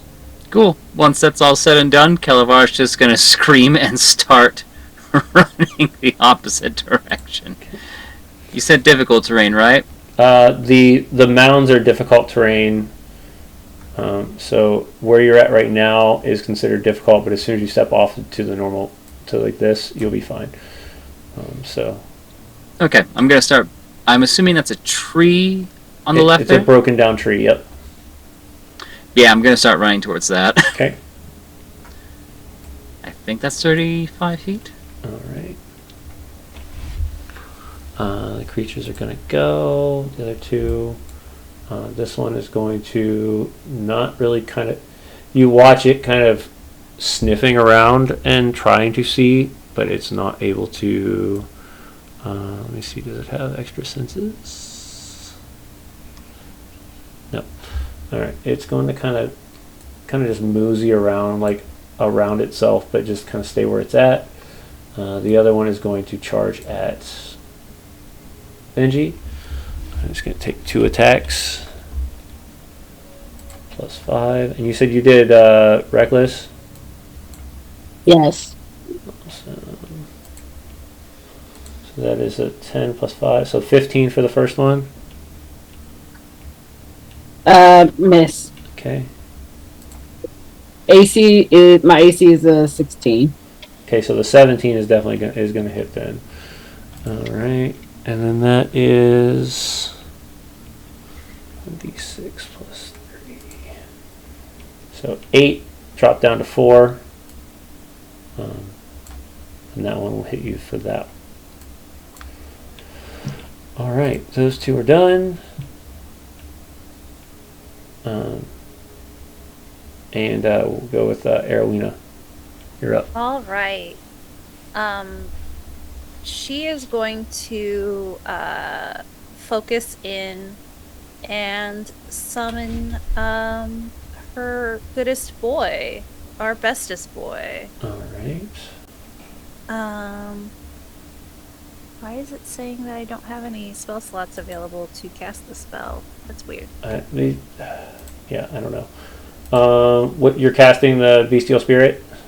Yeah, and I'm gonna cast it since we're starting this at level 5, correct? Yep. We're gonna drop a 3rd level spell slot on my bestest boy, and we're gonna put him. Sorry, I have so many windows open. You're good. Now. Let's drop him right in between these 2 with Benji over here. Okay. So he gets pack tactics. All right. You know, he and Benji, they fam now. And she gives him the command to fuck them up. In Druidic, of course. Of course in Druidic. But you guys get now the spiciness a little bit more when she's talking to Polaris. Yep. And then as her bonus action, she will, just in case, use one of her wild shapes to go into a starry form. Activate. Let's do... We'll do Dragon Constitution. All right. With that, this one will attack. This one is going to go after. It's already saw his eyes on. Oh wait, Polaris gets to go. Okay. Sorry. It's been a hot minute. You're good. He gets pack tactics, and he's just gonna wham on one of these guys. Which one? He'll go for the one on Benji's right hand side. Okay, so the one that's been hit. Yeah. Okay. And he has pack tactics, so he gets advantage. For a 19. 19 hits. Which turned into a 24. 24 definitely hits. Why is it not giving me the option for his damage? These things are being dumb tonight. It's okay. I'm gonna have to do a little math. 1d8 plus 8. Yep. So for 14 piercing.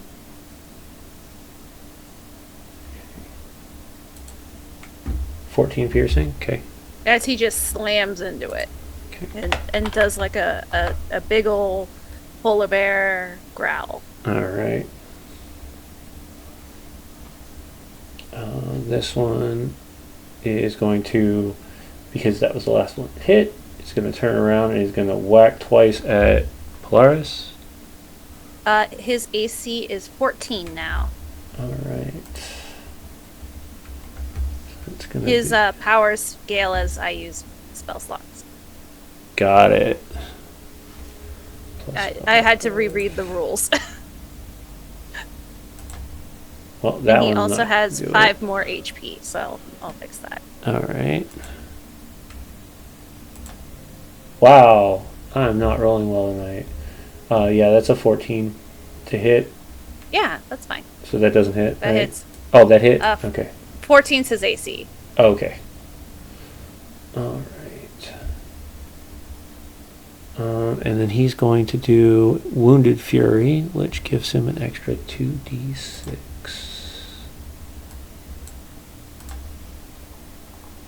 Wow! I can't roll any better tonight, I'll tell you what. That is a total of 8. 8, okay. Oh boy, Polaris is still in it, guys. With his 35 HP down to 28. Yeah. And that, yeah. Awesome. Alright. Ginjack, you were up.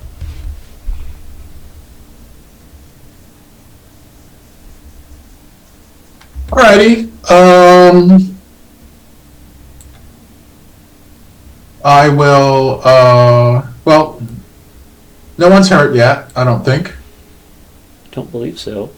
Polaris is injured by two points. Yeah, which so will be fine. Benji, He I will think, be has fine. taken a scratch. Yeah, but not through a temp. Yeah.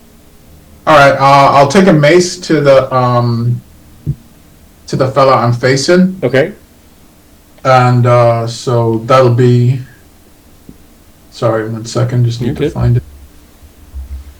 So, here's a mace for you. Bam. And I rolled a massive 4 to hit. So, that was great. And then for my bonus action, I will fire up everyone's favorite spiritual weapon. Pestle. And I call my pestle. Pestle appear. Whoa, big pestle. My mighty pestle. Whoa, that's a big pestle. Holy cow. Yeah, I didn't even do that. I don't know why I got so big. Be ready. I just called normal pestle, but big pestle apparently appeared. I don't know why. It keeps giving me the place measured template. This thing's really annoying. Okay. Now let me... There we go. Oh. Normal pestle. Really strange. Why did I get rid of my... Alright, and then I'm gonna hit him with the spell. Alright. Attack. Cast spell. Normal. 18 hits. Okay. And damage. I can't do 1 point of damage. No, so it's force damage equal to 1d8 plus your spellcasting modifier. It's 4 points. It's d8 plus 3. Okay. Yeah, I saw 1 and I'm like, no, that's not No, possible. That's not right. Okay. And that'll be my action for the round. Alright. Ginjack, you're done. Benji, you're up. Kelevar, you're on deck. I'm gonna try to attack the same guy again. Okay. Doing everything. -5. Oh no. Oh, it already adds it.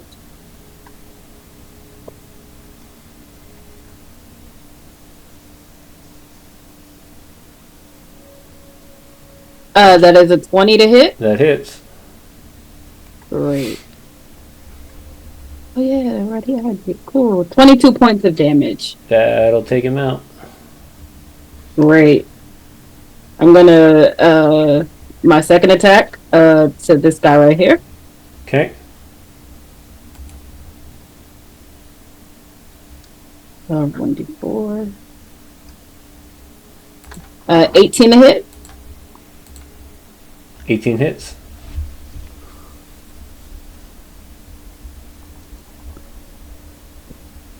That didn't add my rage damage. It should be 25. Total? Yes. Okay. Is he still standing? Yes. Bonus action attack. Okay. Heck yeah. Bonus action attack. What d4? Advantage. That is a natural 20. All Hell right. yeah. Fit. Plus 2. That is a critical hit. That is 22 points of damage. Whoa. I rolled a nat 1 Oh no. on my first dice roll. Dang. You were betrayed. But still, I really you were able was. to clean out 2 of them at the same time. And I'm gonna make my way over to that looked to be about 5, 10, 15. Yep. I make my way to the blind one. Okay. And that's the end of my turn. All right. Kelevar, you're up. So halfway to the fallen tree, he just kind of goes, wait, shit, I can't keep running away from fights. I gotta help these people. Crap! Turns around, starts to pull out his daggers, gets ready to attack the ones that Benji just slaughtered, and just kind of went, hey, okay. Okay. Just kind of stands there, bardic inspiration on Benji, and just stands there in the snow, not sure what to do now. Actually, since you're, let's see, you're up to 10 feet from this thing? 20 feet. Yeah, that's awesome. That's what I needed. I need you to roll me a wisdom saving throw, please. As that Fun humming, stuff. as that humming is getting louder.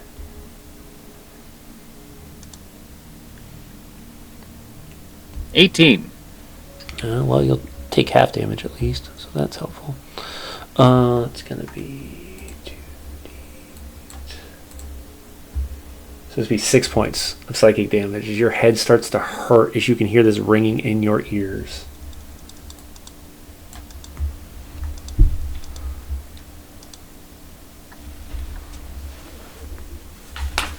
So Benji, when you're ready to use it, you get an extra 1d8 Thank on you. ability and attack rolls or saving throws. I probably need it for them saving throws. The blindness wears off this turn, right? Unless it fails a con save of 13 again. Oh, it has to do a con save every round? Let me double check, but I believe that's what I read. Okay. Make sure.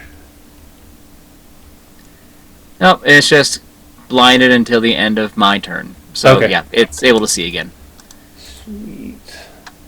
It's going to take its chunk out of Benji then. You have advantage. Alright.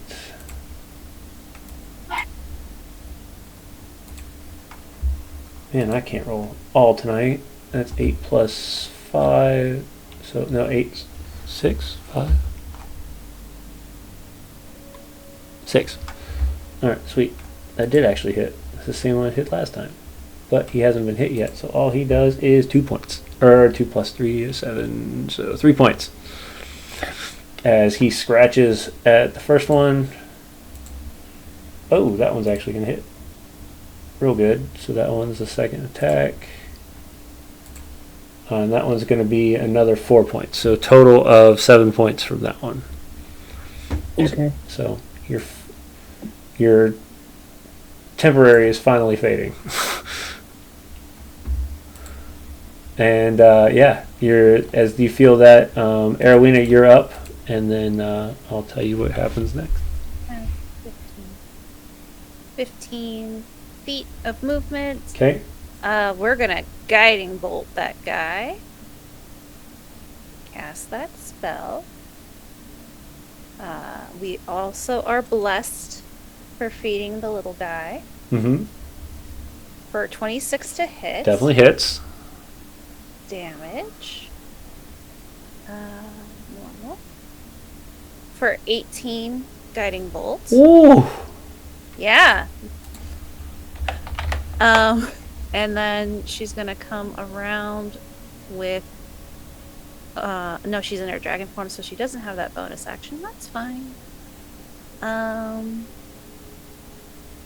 believe that's her turn.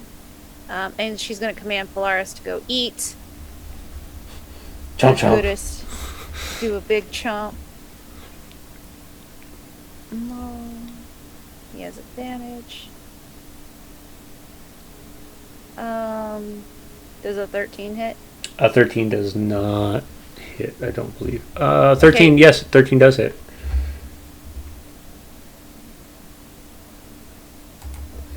Okay. It's only 9 chompy Yeah. chomps. But, every little bit counts. Absolutely. Because at the end of this round, the humming starts to get higher. And as it does, you see 2 more of those annoying things that you're dealing with right now burst out of this snow mound. Oh no. And an individual kind of peers out of this snow mound just enough to see the place. Mm-hmm. And he is going to run at Kelevar, this squat gray dwarf with these two, with his hair completely braided backwards. You can see his eyes are completely solid white. And as he's running, it looks like he's got a weapon in his hand, but there's nothing there. And he's going to take 2 slashes with his soul blade at Kelevar. Fun stuff. It's fine. That's going to be an 8 plus 7. 15. Will hit. All right, and that is 1d6. So that's 10 points of psychic damage. Or no, 6 points of piercing damage. And an additional 8 points of psychic. As you feel this, as he swings his hand, it looks like nothing happens. You even try to block it, and as you do, you can feel the cut kind of like slice through your leather and feel the siege of pain in your arm as he comes back up and points straight at you again for a secondary attack. Oh, okay. But the secondary attack is only a 10. Which will not hit. Which will Thank not God. hit. And you can now see this individual is standing there. And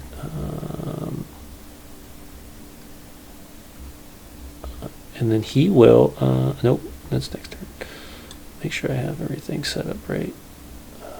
Yep, awesome. Okay, cool. All right. Anyone who has anybody that has proficiency in Arcana can roll me an Arcana check.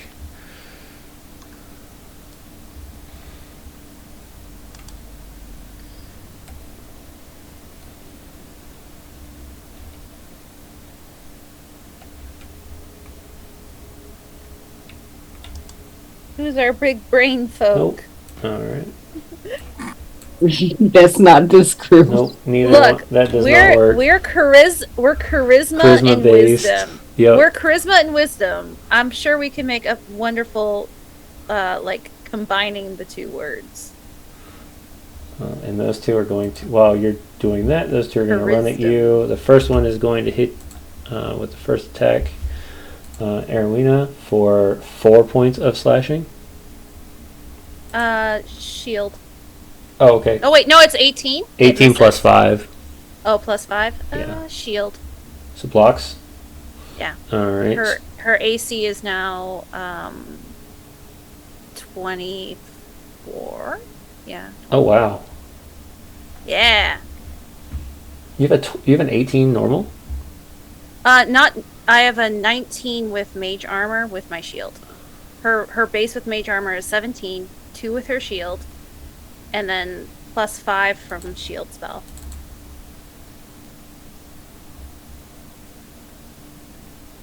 Oh wow. Yep. There's a reason we multi-class into Sorcerer, and it was also for flavor. Delicious, delicious flavor. Trying to figure it, because the mage shield or the mage armor should bring you up to 13, 14, 15. So it'd be 16. So I'm trying to figure out how you got 19 from that. It's a 17 base. Here. Mage armor is? No, because I also have my dex, and maybe that's with my shield is 17. Why does it say 19 then? That's what I'm trying to figure out, because it's base that you have it set at 17. 17, and maybe then it's also adding my shield. So 17 plus 5. That won't do it. So then I won't use shield. It's okay. Yeah. Okay. Sorry, my sheet's confusing me. Right Yeah. now. No. It's like that feels high. It looks like your leather is still being used too. Okay. So Let me make sure that's off because that shouldn't be on. Yeah, I have it off and on D&D Beyond. Okay. Then I need to run a new one on D&D Beyond. That's fine. Okay. So then that will hit still, or is that going to shield it still? No, it'll hit. Oh, yeah, +5? Yeah, that'll hit. Yeah, okay. It's fine. So that's going to be 4 points for the first one. Ain't even a thing. And then the second attack is going to be a 12 plus 5, so that's be a 17. So you're going to shield for that one or no? Yeah, we'll shield. That way, because I said I would anyway, so I'm going to keep that spell spot. Yeah, so you have two very ravaging looking creatures on you right now, so they're going to do their second one's going to hit with a natural 20. Because why not? So 8 points for the first attack, and then a 15 for the second one, which won't hit because of the shield. So, all right. So as math is hard. The two creatures tear out from this snow mound and jump Aerwyna, the other one attacking Kelevar, you now have kind of this split at this point to keep track of. Concentration. Good on concentration? 1 moment. I need to read my dragon form real quick. Okay. While that's happening, Thank you. The final one is farther down in the line. I don't know how you got up there. That's going to be Ginjack. You're up. Wow. Aerwyna's figuring out her. The guy in front of me, is he still? He is dead. The one in front of you is dead. Why did it use Bestial Spirit? He doesn't have a skull on him. Oh yeah, he does. He's it's a wee skull. All right, got it. Yeah. But there's two on Aerwyna. There's two on Aerwyna that came out from this mound right here. There's a strange figure that's over at Kelevar, and the one is currently dealing with is being dealt with by Benji and Polaris. Benji and Polaris are fine. Kelevar has one on him. He should be fine. There's two on Aerwyna. That's just bullying. Remember, Aerwyna, you don't get into melee. Aerwyna, you fight from distance. I remember this conversation. Oh God, I have to help you now. And that pure determination lets her roll a nat 20 to maintain her concentration. Like just the pure audacity and sass. Fine, I heard you, Aerwyna. I'm sorry I didn't put the 8 spell on you and do. No, it's fine. It's fine. Aerwyna never gets in melee. Aerwyna never does. She doesn't have a whole sword spell that she uses, even though it's not a great deal. Right. I suppose I did. Did she manage to land a guiding bolt on one of those two fools? No, no, it's the one on the one that Benji has. All right, I'm going to put a guiding bolt on the one directly in front of Aerwyna. Okay. Oh, thank you. Normal. It's a 20 to hit. Hits. Okay. Oh, Heckin' damage is yeah. awful. 7 points. Is that it? Does guiding bolt have a bonus? No, it's just 4d6. Yeah, you just rolled 2 1s, a 3, and a 2. All right, Pestle. For my bonus action, I'll have Pestle. Smack it. Okay. 1 sec. So Pestle has advantage. Oh, all right. I'll attack twice with Pestle then. 18 hits. All right, Pestle damage. Sec. It's D8 plus 3, regardless of whatever the hell this thing says. That's 11 points. Heck yeah. Nice. Plus the 11 and 7, that's 18 points total. Yes. Is it still up? Yeah, oh yeah. These creatures have some health to them. Alright, but Aerwyna's... Alright. That's my... I can move too, can I? Mm-hmm. Alright. 5, 10, 15, 20, 25, 30. I want to move closer over here so I can cover Humphrey in case he gets hurt. Not Okay. Humphrey, Bar, in case he gets hurt. Although he should be alright. But those are famous last words. I'm done. All right. Let's see here. So 30 feet.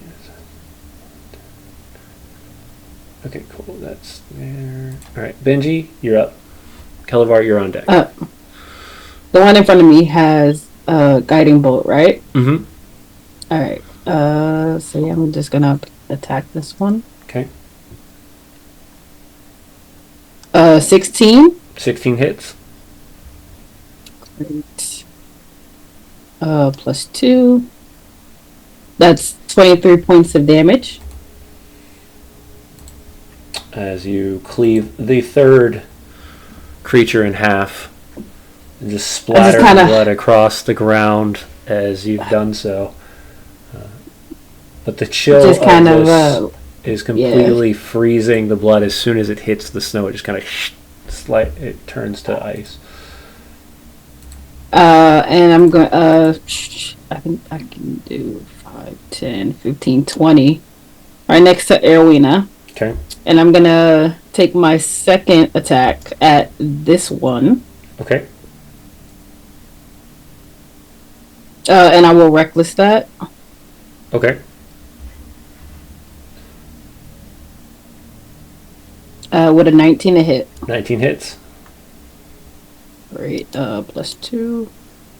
Normal damage. 18 points of damage. All right. Is he still standing? Bonus action attack. Okay.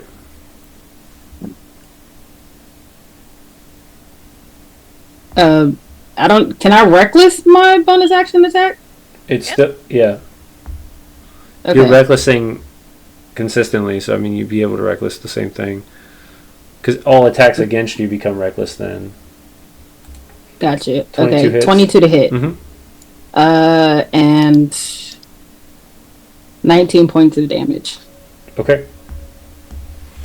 Yeah. No problem there. He's dead.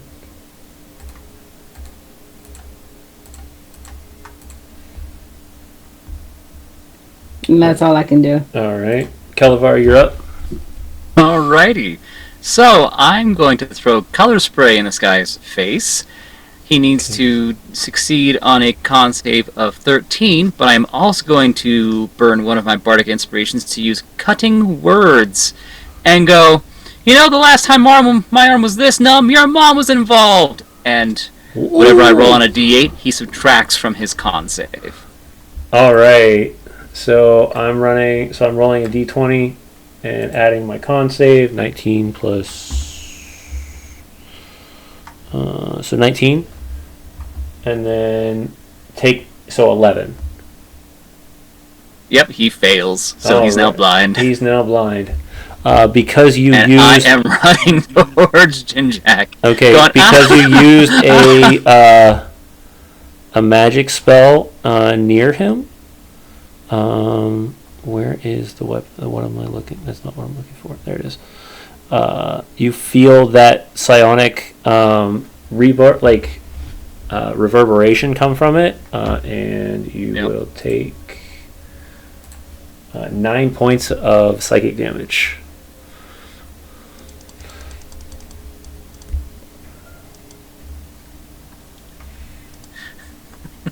Actually, is Ginjack close enough? Oh, he is. Even better. Ginjack, you will also take 9 psychic damage.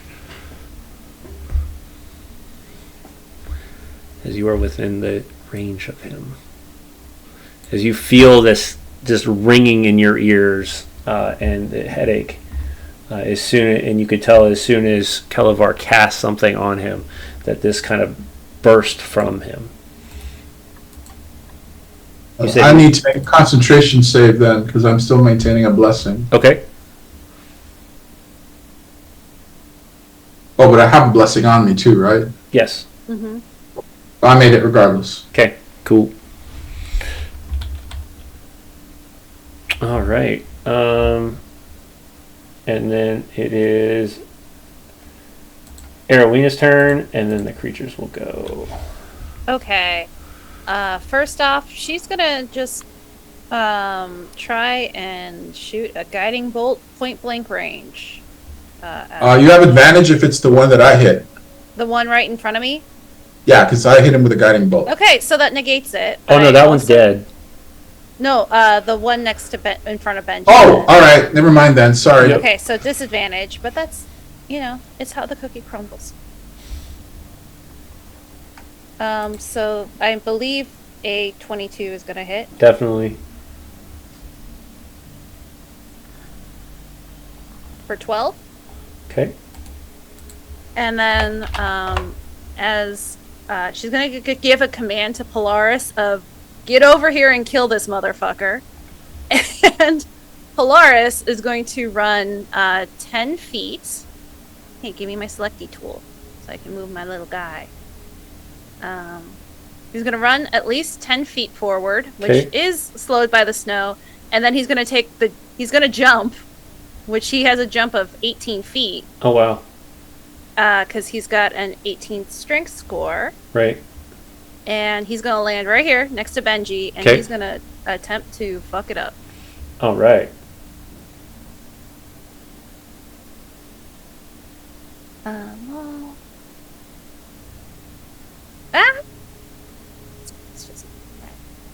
Oh God, why is it doing this?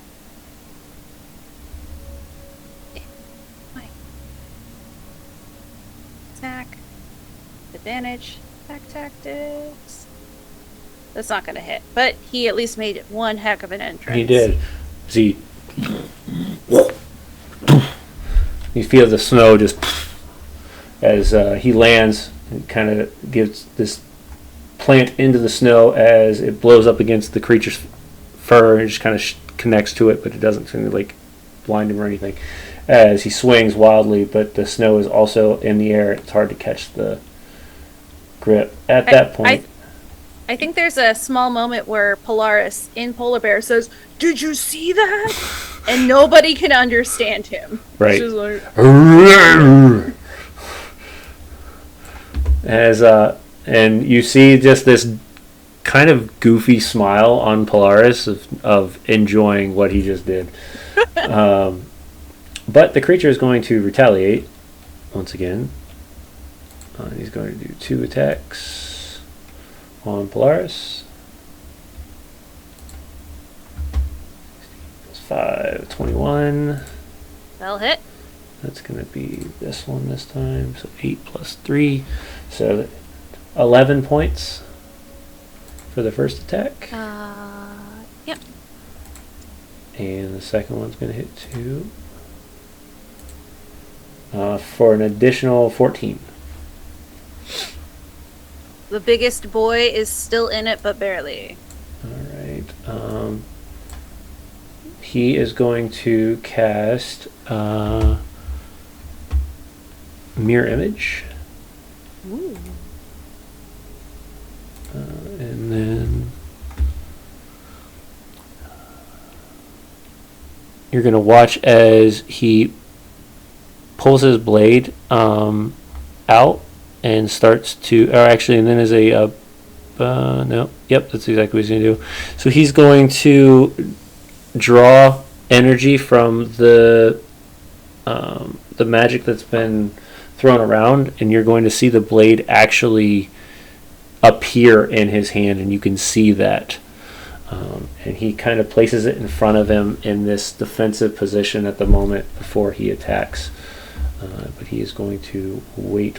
He's going to hold his attack until somebody gets closer, as all 4 images are showing that. And that puts us at Ginjack.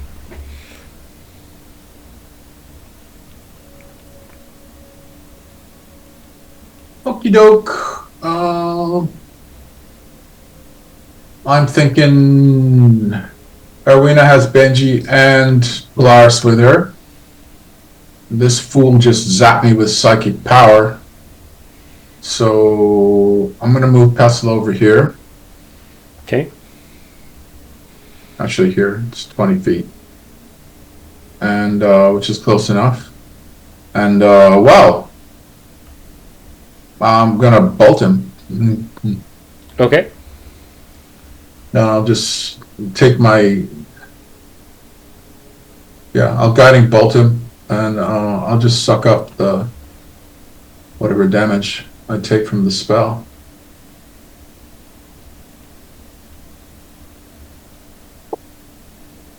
Um, 11? 11 does not hit. You watch as the blade actually kind of takes that magic bit into it. Alright. Then he'll just... For my bonus action, I'll... Since you did give cast, though, give me 1 second. As the reverb will come across the area. Kelevar and Ginjack will take 14 points. What? Psychic damage. No saving throw? No saving throw. It's whenever a spell is cast. That's annoying. Okay.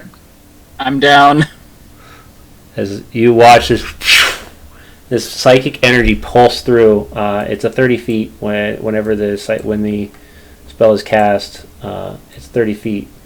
So, yep. So. Kelevar will turn to Ginjack and go, "Do you have any ibuprofen? I have a headache," and just face down in the snow. Oh no. I said, my goodness, you're fragile. Well, I could bring you up, but I'm going to take... Well, no, if I cast another spell... Oh, this guy's annoying. That's, so if I heal Kelevar, then we'll both take psychic damage again? Oh, it's range-based. I understand. Alright, 5, 10, 15. 5, 10, 15, 20.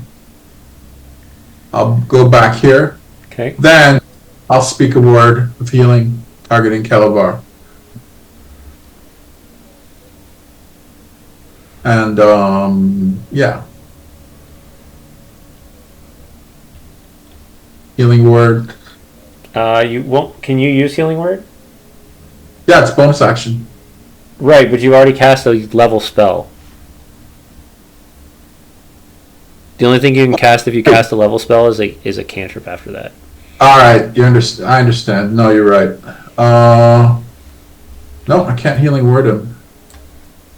And I already cast a level... Okay, fine. Pestle. That spell's already cast. So I'm just going to bash him with the pestle then. Mm-hmm. I'll get Kelevar next round. Okay. Bam. Attack. 24. Let me make sure I forgot something. Let me make sure I know how this works. I always forget how this works.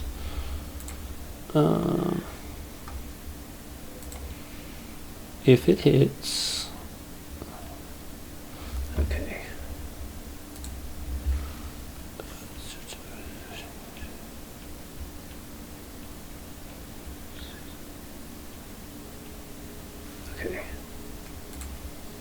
Okay, so it did hit him. So that's 24. Is it 24 damage? To me? No, is that? Oh, no, 24 does hit, yeah. No, I was saying so damage. What did you get for damage? Oh, okay.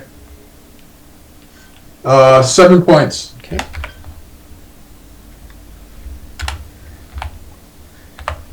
Alright. Anything else you'd like to do? That's all I can do. Okay. Benji, you're up. Kelevar, you're on deck. Did I see Kelevar go down? Yeah, he's face planting in the snow right now. I mean, unless you think Okay. he might be making snow angels. I don't know. I wouldn't put it past him. It's a snow slug at this point. I'm gonna use my action. Okay. Let's see. Hold on. Go 5. Nope, wrong thing. Fuck. 40. Yeah, so I'm gonna use my action to dash. Okay. To get all the way up. Oh man, I went under this thing. You're under The pestle. monster. Yeah, no, I'm under monster. Yeah, I'm supposed to be under pestle, but I'm under the monster. Right? Yeah. Thank you. And I will take that opportunity attack. Okay. And you did. So that's going to be 13 plus 18. 18 hits. Yes. So 5 points total.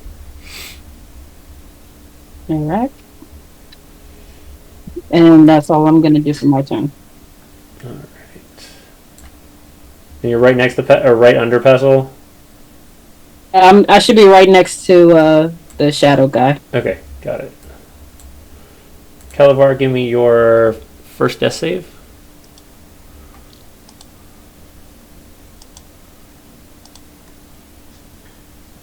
Ah, 19. There Good you start. go. It's a nice Good start. start. And Aerwyna, you are up. Kelevar, you're just slowly drifting in this sea of music at this moment.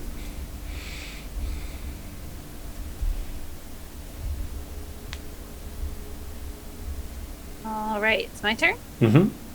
All right. Well, whatever's going on with Kelevar cannot be good. From Aerwyna's perspective. So, as her bonus action, she's going to cast Healing Word on him. Okay. Let's get that going.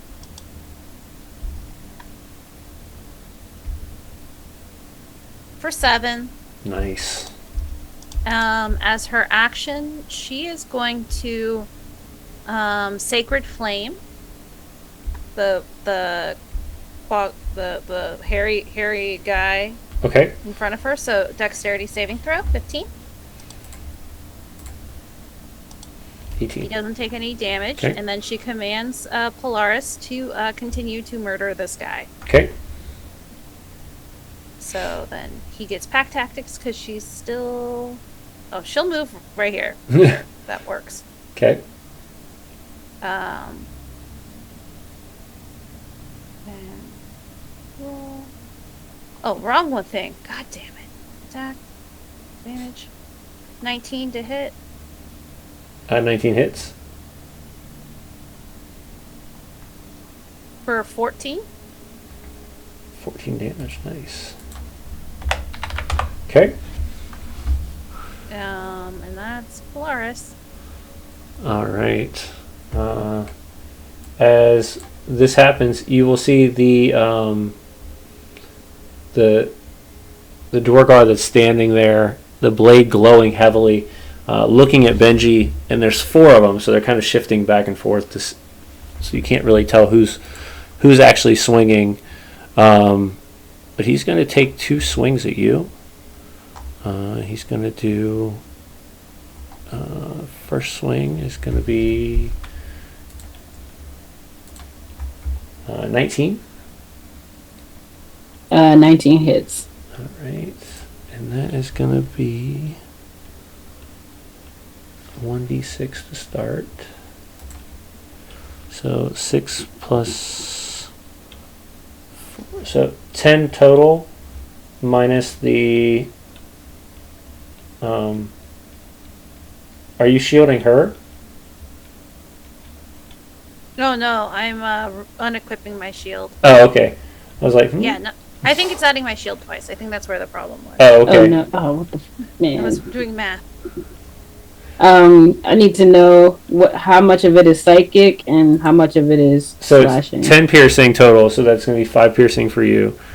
And Okay. then I'm going to roll the additional with the soul surge, and it's gonna be a little bit more crazy. 19 psychic. Oh man! So Yeah, that was a big one. yeah, and then I got to roll my d6 to see if I get it back. Damn it! Don't get it back.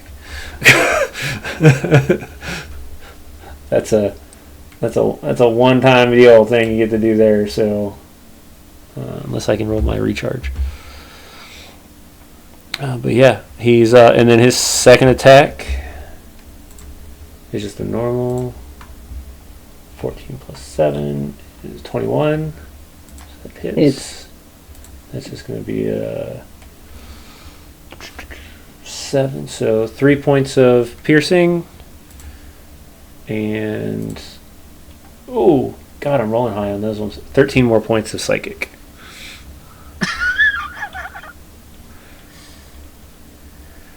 This dude's not fun to play with. Sorry. But Hey, gotta give you guys a challenge sometimes. I get it. He's nasty though. He's a Look, we don't like it, but we understand. right. All right. And then the Quaggoth will attack. The creature will attack. Let's see. Well, this one has been attacking Polaris, so we will continue. Well, it's not with that. It's not. As you watch Polaris kind of use its paw to just shove its face into the ground. Yeah. No. Blocks it. No, we'll halt his attack for the night. All right. Ginjack, you're up. Benji, this is the first time that when you're getting cut by what feels like nothing, you're watching these massive gashes coming into your body. Like, they're cutting into you. Well, I Kelevar's think up. this is How's a Benji? different- Go ahead, Benji. I was gonna say this is a pain that Benji's never felt before, so she's kind of like she doesn't know how to deal with it, and that's it. Okay. How's Benji looking? Bad. Benji's bleeding. Bad. Like how bad? I mean, Like I have almost 70 hit points, and I'm at 17. alright, it's a good time to use it. I will channel Divinity as my action. Okay. Call upon the power of the Earth Mother. Okay. And that enables me to heal up to 25 hit points. And I can split it anywhere I want, but I can only heal up to half. Wow! You're down. Your max is 70? It's 65. 65. Okay. 65 divided by 2 is 30. 33.5. So 33. Are we rounding up or down? Down. Down? Okay. So I can bring you up to 33. What, 17 from 33 is what? 3... 50? 16? Yeah. No, I'm sorry. Yeah, I'm doing math wrong. That math ain't mathing. Math is hard, yo. Yeah. Yeah. 16. All right, so I'm getting 16 points to Benji, which leaves me with another 9. Is Aerwyna hurt? Aerwyna is a little hurt. I think she'll be fine. She'll be fine. All right, Humphrey I know is hurt. How many points do you have? What's your maximum, Humphrey? My max is 28. What are you at? 7. So 14. So you can get 7 more. You get 7 more, Humphrey.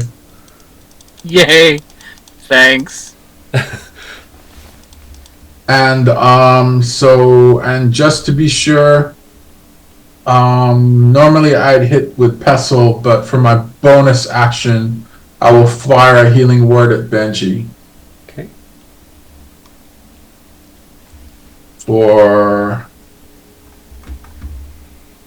There we go.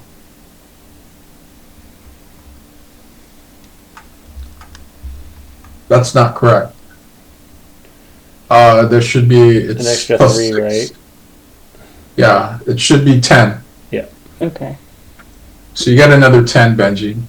Thank you.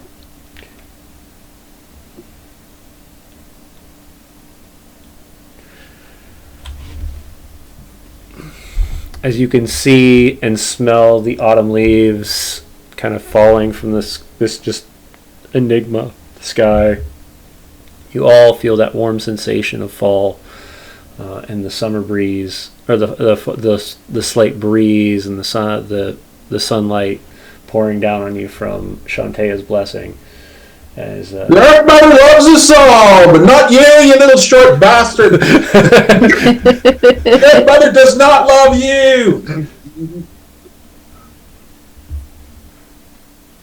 That's it for Ginjack. okay. Benji, you're up. Kelevar, you're on deck. You are no longer unconscious.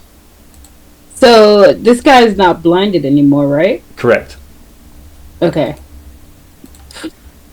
He just gave me the ass whooping of my life, so I have to return the favor. And I'm gonna hit him. Okay. Hit him hard. Reckless, great weapon master. Oh, actually, I don't have to say it anymore. They have a button for it now. 15 to hit. 15 misses. Oh, Bardic Inspiration. You said Yeah. it's 8? Heck yeah! Let's go. 18. 18 hits. Let's go. Plus rage. Normal hit. That is 28 points of damage. Okay. Second attack. Okay. 17. 17 just hits. Let's go. Let's go. Get him. And what's that? 21. Another 21 points. Oh, hold on. I gotta do something real fast. Kelevar looks up from the snowdrifts and goes, I hope it "Fuck just him let up!" him. The first attack does not hit. As you slash into what you think is him, and it just cuts through, and one of his mirror images disappears. Okay. That puts him to...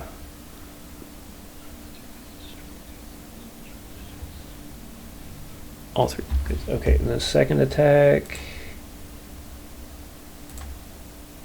also doesn't hit. As both of them are... so there's only one other version of him left. So now there's 2 instead of 4 of them. Oh, guys, it's not gonna end well for me. Kelevar, And that's all I'm gonna do. okay, Kelevar, you're up.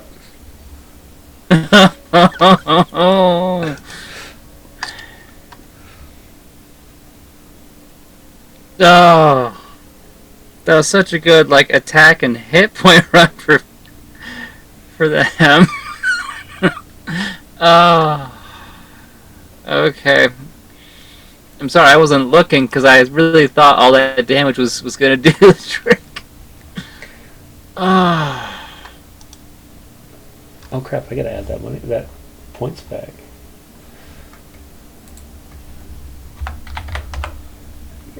that far. Nope, we're gonna go do some dumb shit now. Yeah. Gonna pull out my short sword and I'm just gonna charge straight for it. Okay. Leroy Jenkins style. Gonna come to underneath pedestal or pestle.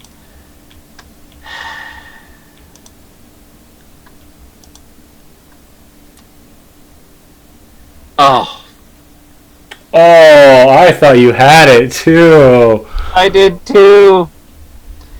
Oh, Ah, I so thought that was that going to be a missed. redeeming, like, get up from war and No, then the digital stab him. roll. I saw the 18, then it went to a 2. I was like, "Fuck!" So, yeah, that's it. I am now within reaching distance. Okay. I think I'm gonna use whatever, like the last 5 feet of movement I have to just kind of go. Well, that didn't work, and just get a little back. Just Okay. a little. As you do that, you will take an attack of opportunity. Oh, God! I don't have a safe word. Go for it.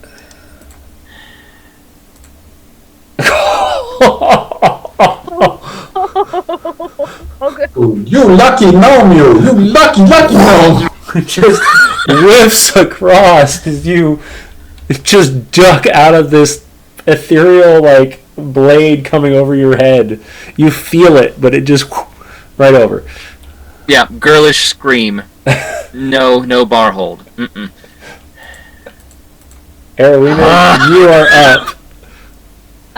Aerwyna is going to trust that Polaris can use the last of his strength to maybe get rid of the guy he's bullying currently, and is going to try and guiding bolt the mage dwarf guy. Okay. She gonna try.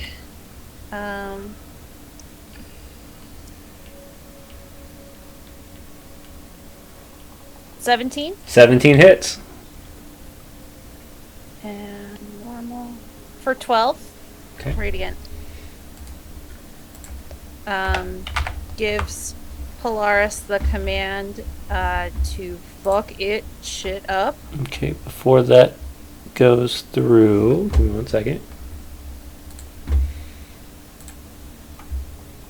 Benji and Kelevar take 12 points of psychic damage, please. Sorry.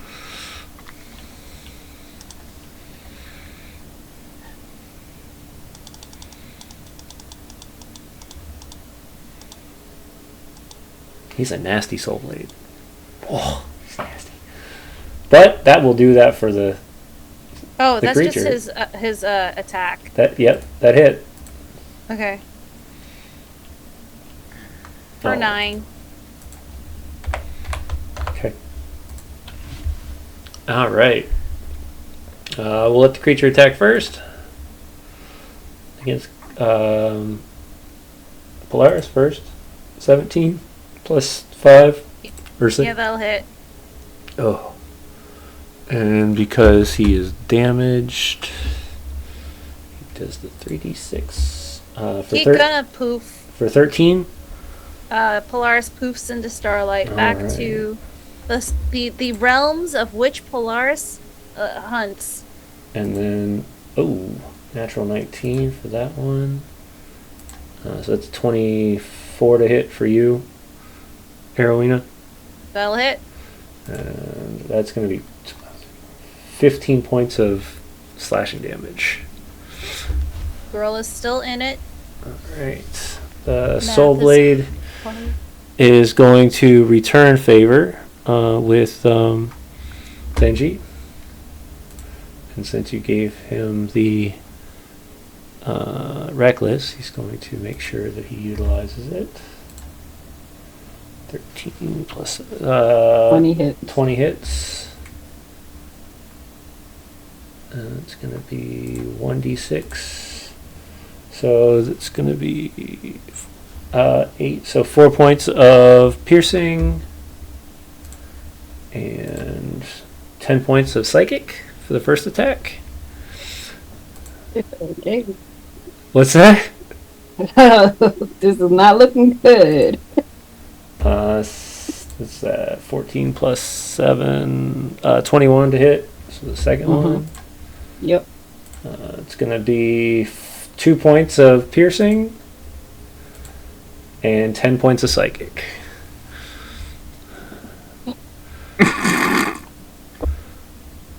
As every time you try to block it, it's like you're not seeing which image is hitting, and it just slashes in like, once again these deep gashes on your body.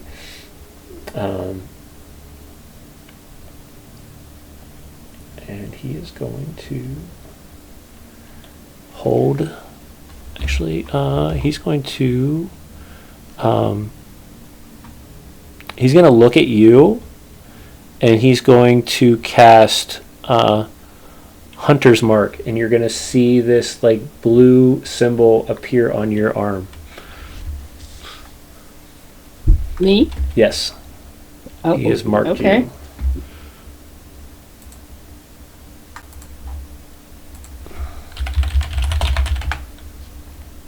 All right, and then that puts us at the top of the round at Ginjack.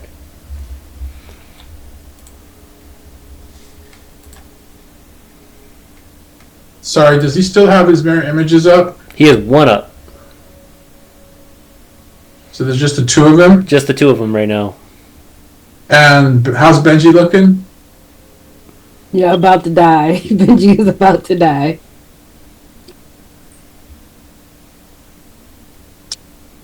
I didn't think to use my 3rd level spells.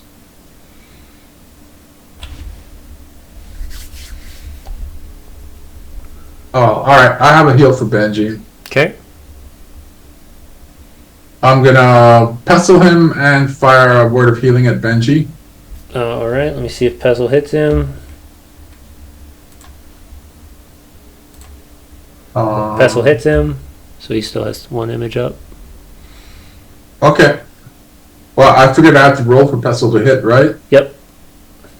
Okay. I'm just gonna roll a d20. Okay. This is +3 Got it. and a d4. So 15 plus a d4. That's 18. 18 hits. Okay. Damage is d8 plus 3. This Okay. is on him. Yep. 5 points of damage. Okay. And healing word on Benji. Okay. 7 points. Nice.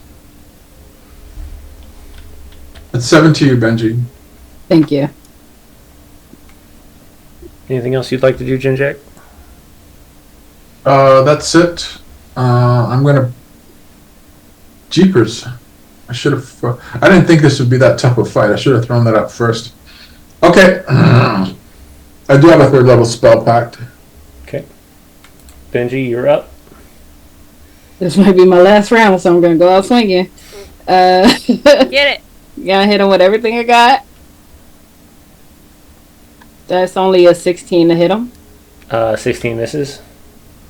Alright, second attack. That's a 22. 22 will hit.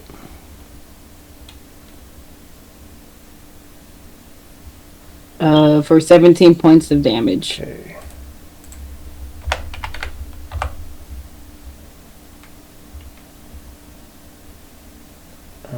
And I can't do anything else. Okay. Kelevar, you're up. Aerwyna, you're on deck. Okay, I'm gonna take my dagger out. I'm going to throw it at this fucker. Okay.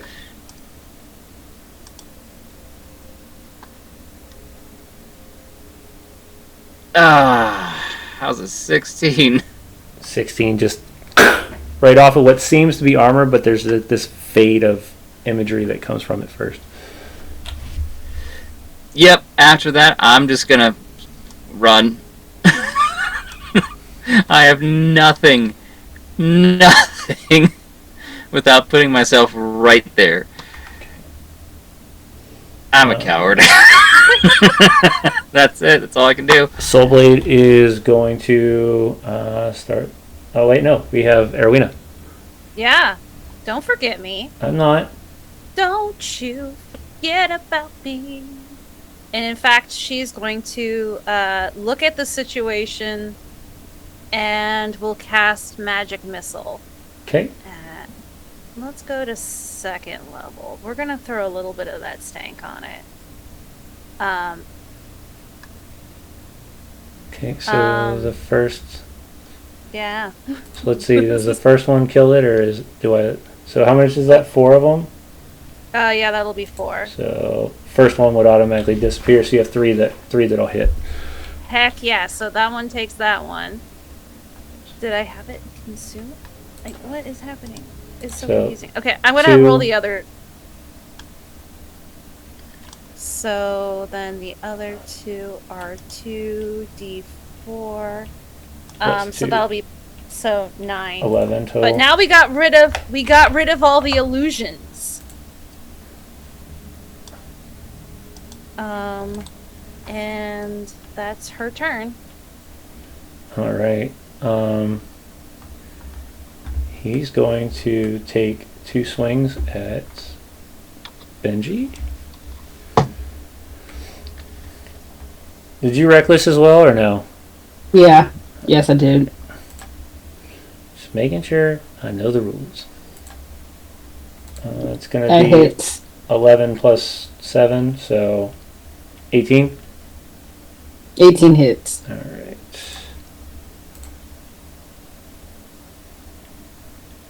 So 3 points of 4? Is it 4 or 3? So 4 points of piercing, and then an additional. Okay, half. So yeah, the 4 is halved, Okay. and then an additional 6 points of psychic. This is the one character like you are not ready for. Yeah, word. I don't know what that is, but yeah, Benji is literally on her knees right now. Oh wait, that isn't a. Hold on, and because you're marked now, an additional 5 points of force. That takes me out. Oh. You put that on the murder mommy? Oh! As you fall to the ground, the Duergar looks around at all of you, kind of assessing the situation. How does he look? He's looking rough. I mean, he's not looking like dead, but he's looking like he's hurt.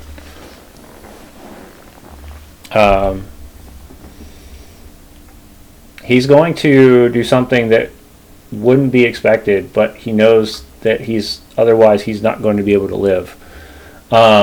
He's going to take the soul blade and he's going to press it into Benji, giving her automatically 2 death saves failed.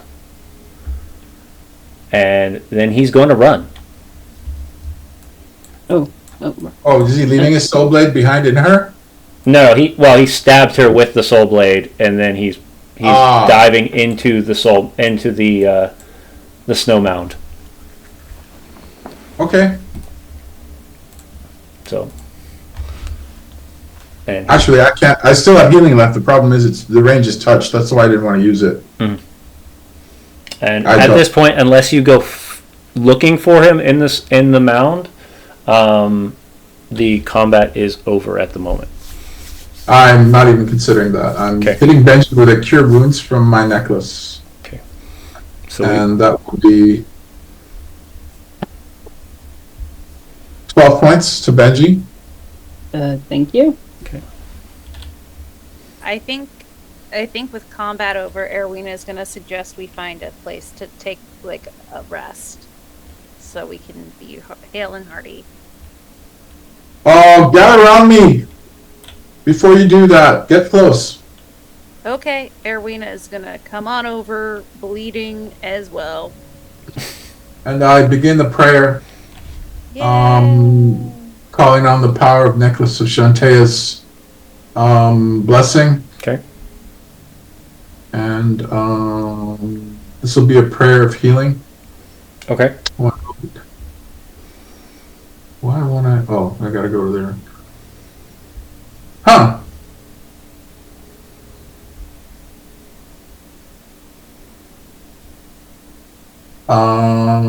Okay, it's not showing up on my spell list. Sorry, 1 second. You're good. And why isn't it showing on our mace? Okay, there's the necklace. Usability. And So it's going to be roll 2d8 plus your spellcasting modifier. alright, so it's 2d8 plus 6. Okay. And that'll be for anybody within that range, up to 6 people. God, what a terrible roll. 11. 6 and 5, 11 points of healing to everyone. Benji, as you come back to, 2 things. One, you just kind of like open your eyes as you feel like it feels like when you get it's very cold outside and you get that first breath of cold air come back into your lungs. But you also notice now on your left arm you are branded. Oh, I didn't sign up for this tattoo. What the hell just happened? At which point Kelevar will cast his tiny hut spell and just encase all of us in it. Okay. Oh, you have a tiny hut? I love those things.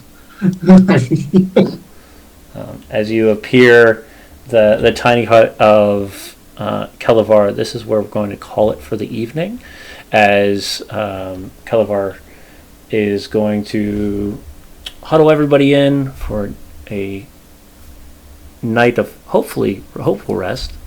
But yeah, we'll pick this up next episode as we pick up after the Dorgar attack as the party heads towards the Sky Tower. Thank you all very much for coming to hang out with us tonight. We hope you can come back again. We are currently on a 2-week series, so every other week we'll be playing. But keep an eye out on all the social medias as new projects are being created every month, it seems like nowadays, and see what else we're doing over here at the Misfits. Real quick, for those that have shows that they're in, we'll let them have their moment. So let's start with Humphrey. Don't really have anything happening at the moment, just kind of taking a small hiatus after the TikTok ban scare. So that's going to be a bit. So this is the only thing I'm on at the moment. We'll see how things go. Awesome. Well, hopefully we can keep you alive, because tiny huts are useful. Yeah. It's a good spell. Yeah. Alix. Hi, I'm Alix, also known as Wild Hearts on TikTok and Instagram and Threads. If you enjoy Aerwyna content, there's a whole lot on TikTok if you still have it downloaded on your phone. I'm in the process of uploading the backlog onto Instagram. And then if you love unhinged, idly content for just weird things I say, Threads is the place for you. That is where I have my most fun right now. Yeah, that's it for me at the moment. And Chris, I know you're working. You've got a whole artwork out there in Instagram. Yeah.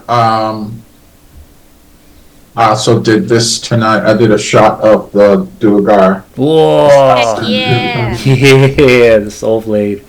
Awesome. Can't wait to see what that's going to turn out to be. I did a shot of the Soul Blade. Awesome. So, this is Tabletop Misfits, of course, the new channel for Dress to Quest. You can see us on Monday nights every other week. You can also come check me out on Wednesday nights as I interview guests in the TTRPG community, and Thursday night where we are painting miniatures and building Gunpla. So our projects. Don't forget space. I always talk to space, but space don't got nothing. I really don't. I'm just chilling at home, working my 9 to 5. Okay. There you go. Okay. I don't do anything after that. There's nothing wrong with that. Anyway, thank you very much for coming to hang out with us. Hope you'll come check out all the other stuff we have going on over here at Tabletop Misfits. Go check out everybody else on the show. They're doing amazing stuff over on their channels as well. And until then, keep warm. It's cold outside, and we'll see you guys soon for the next episode of Dress to Quest. Good night.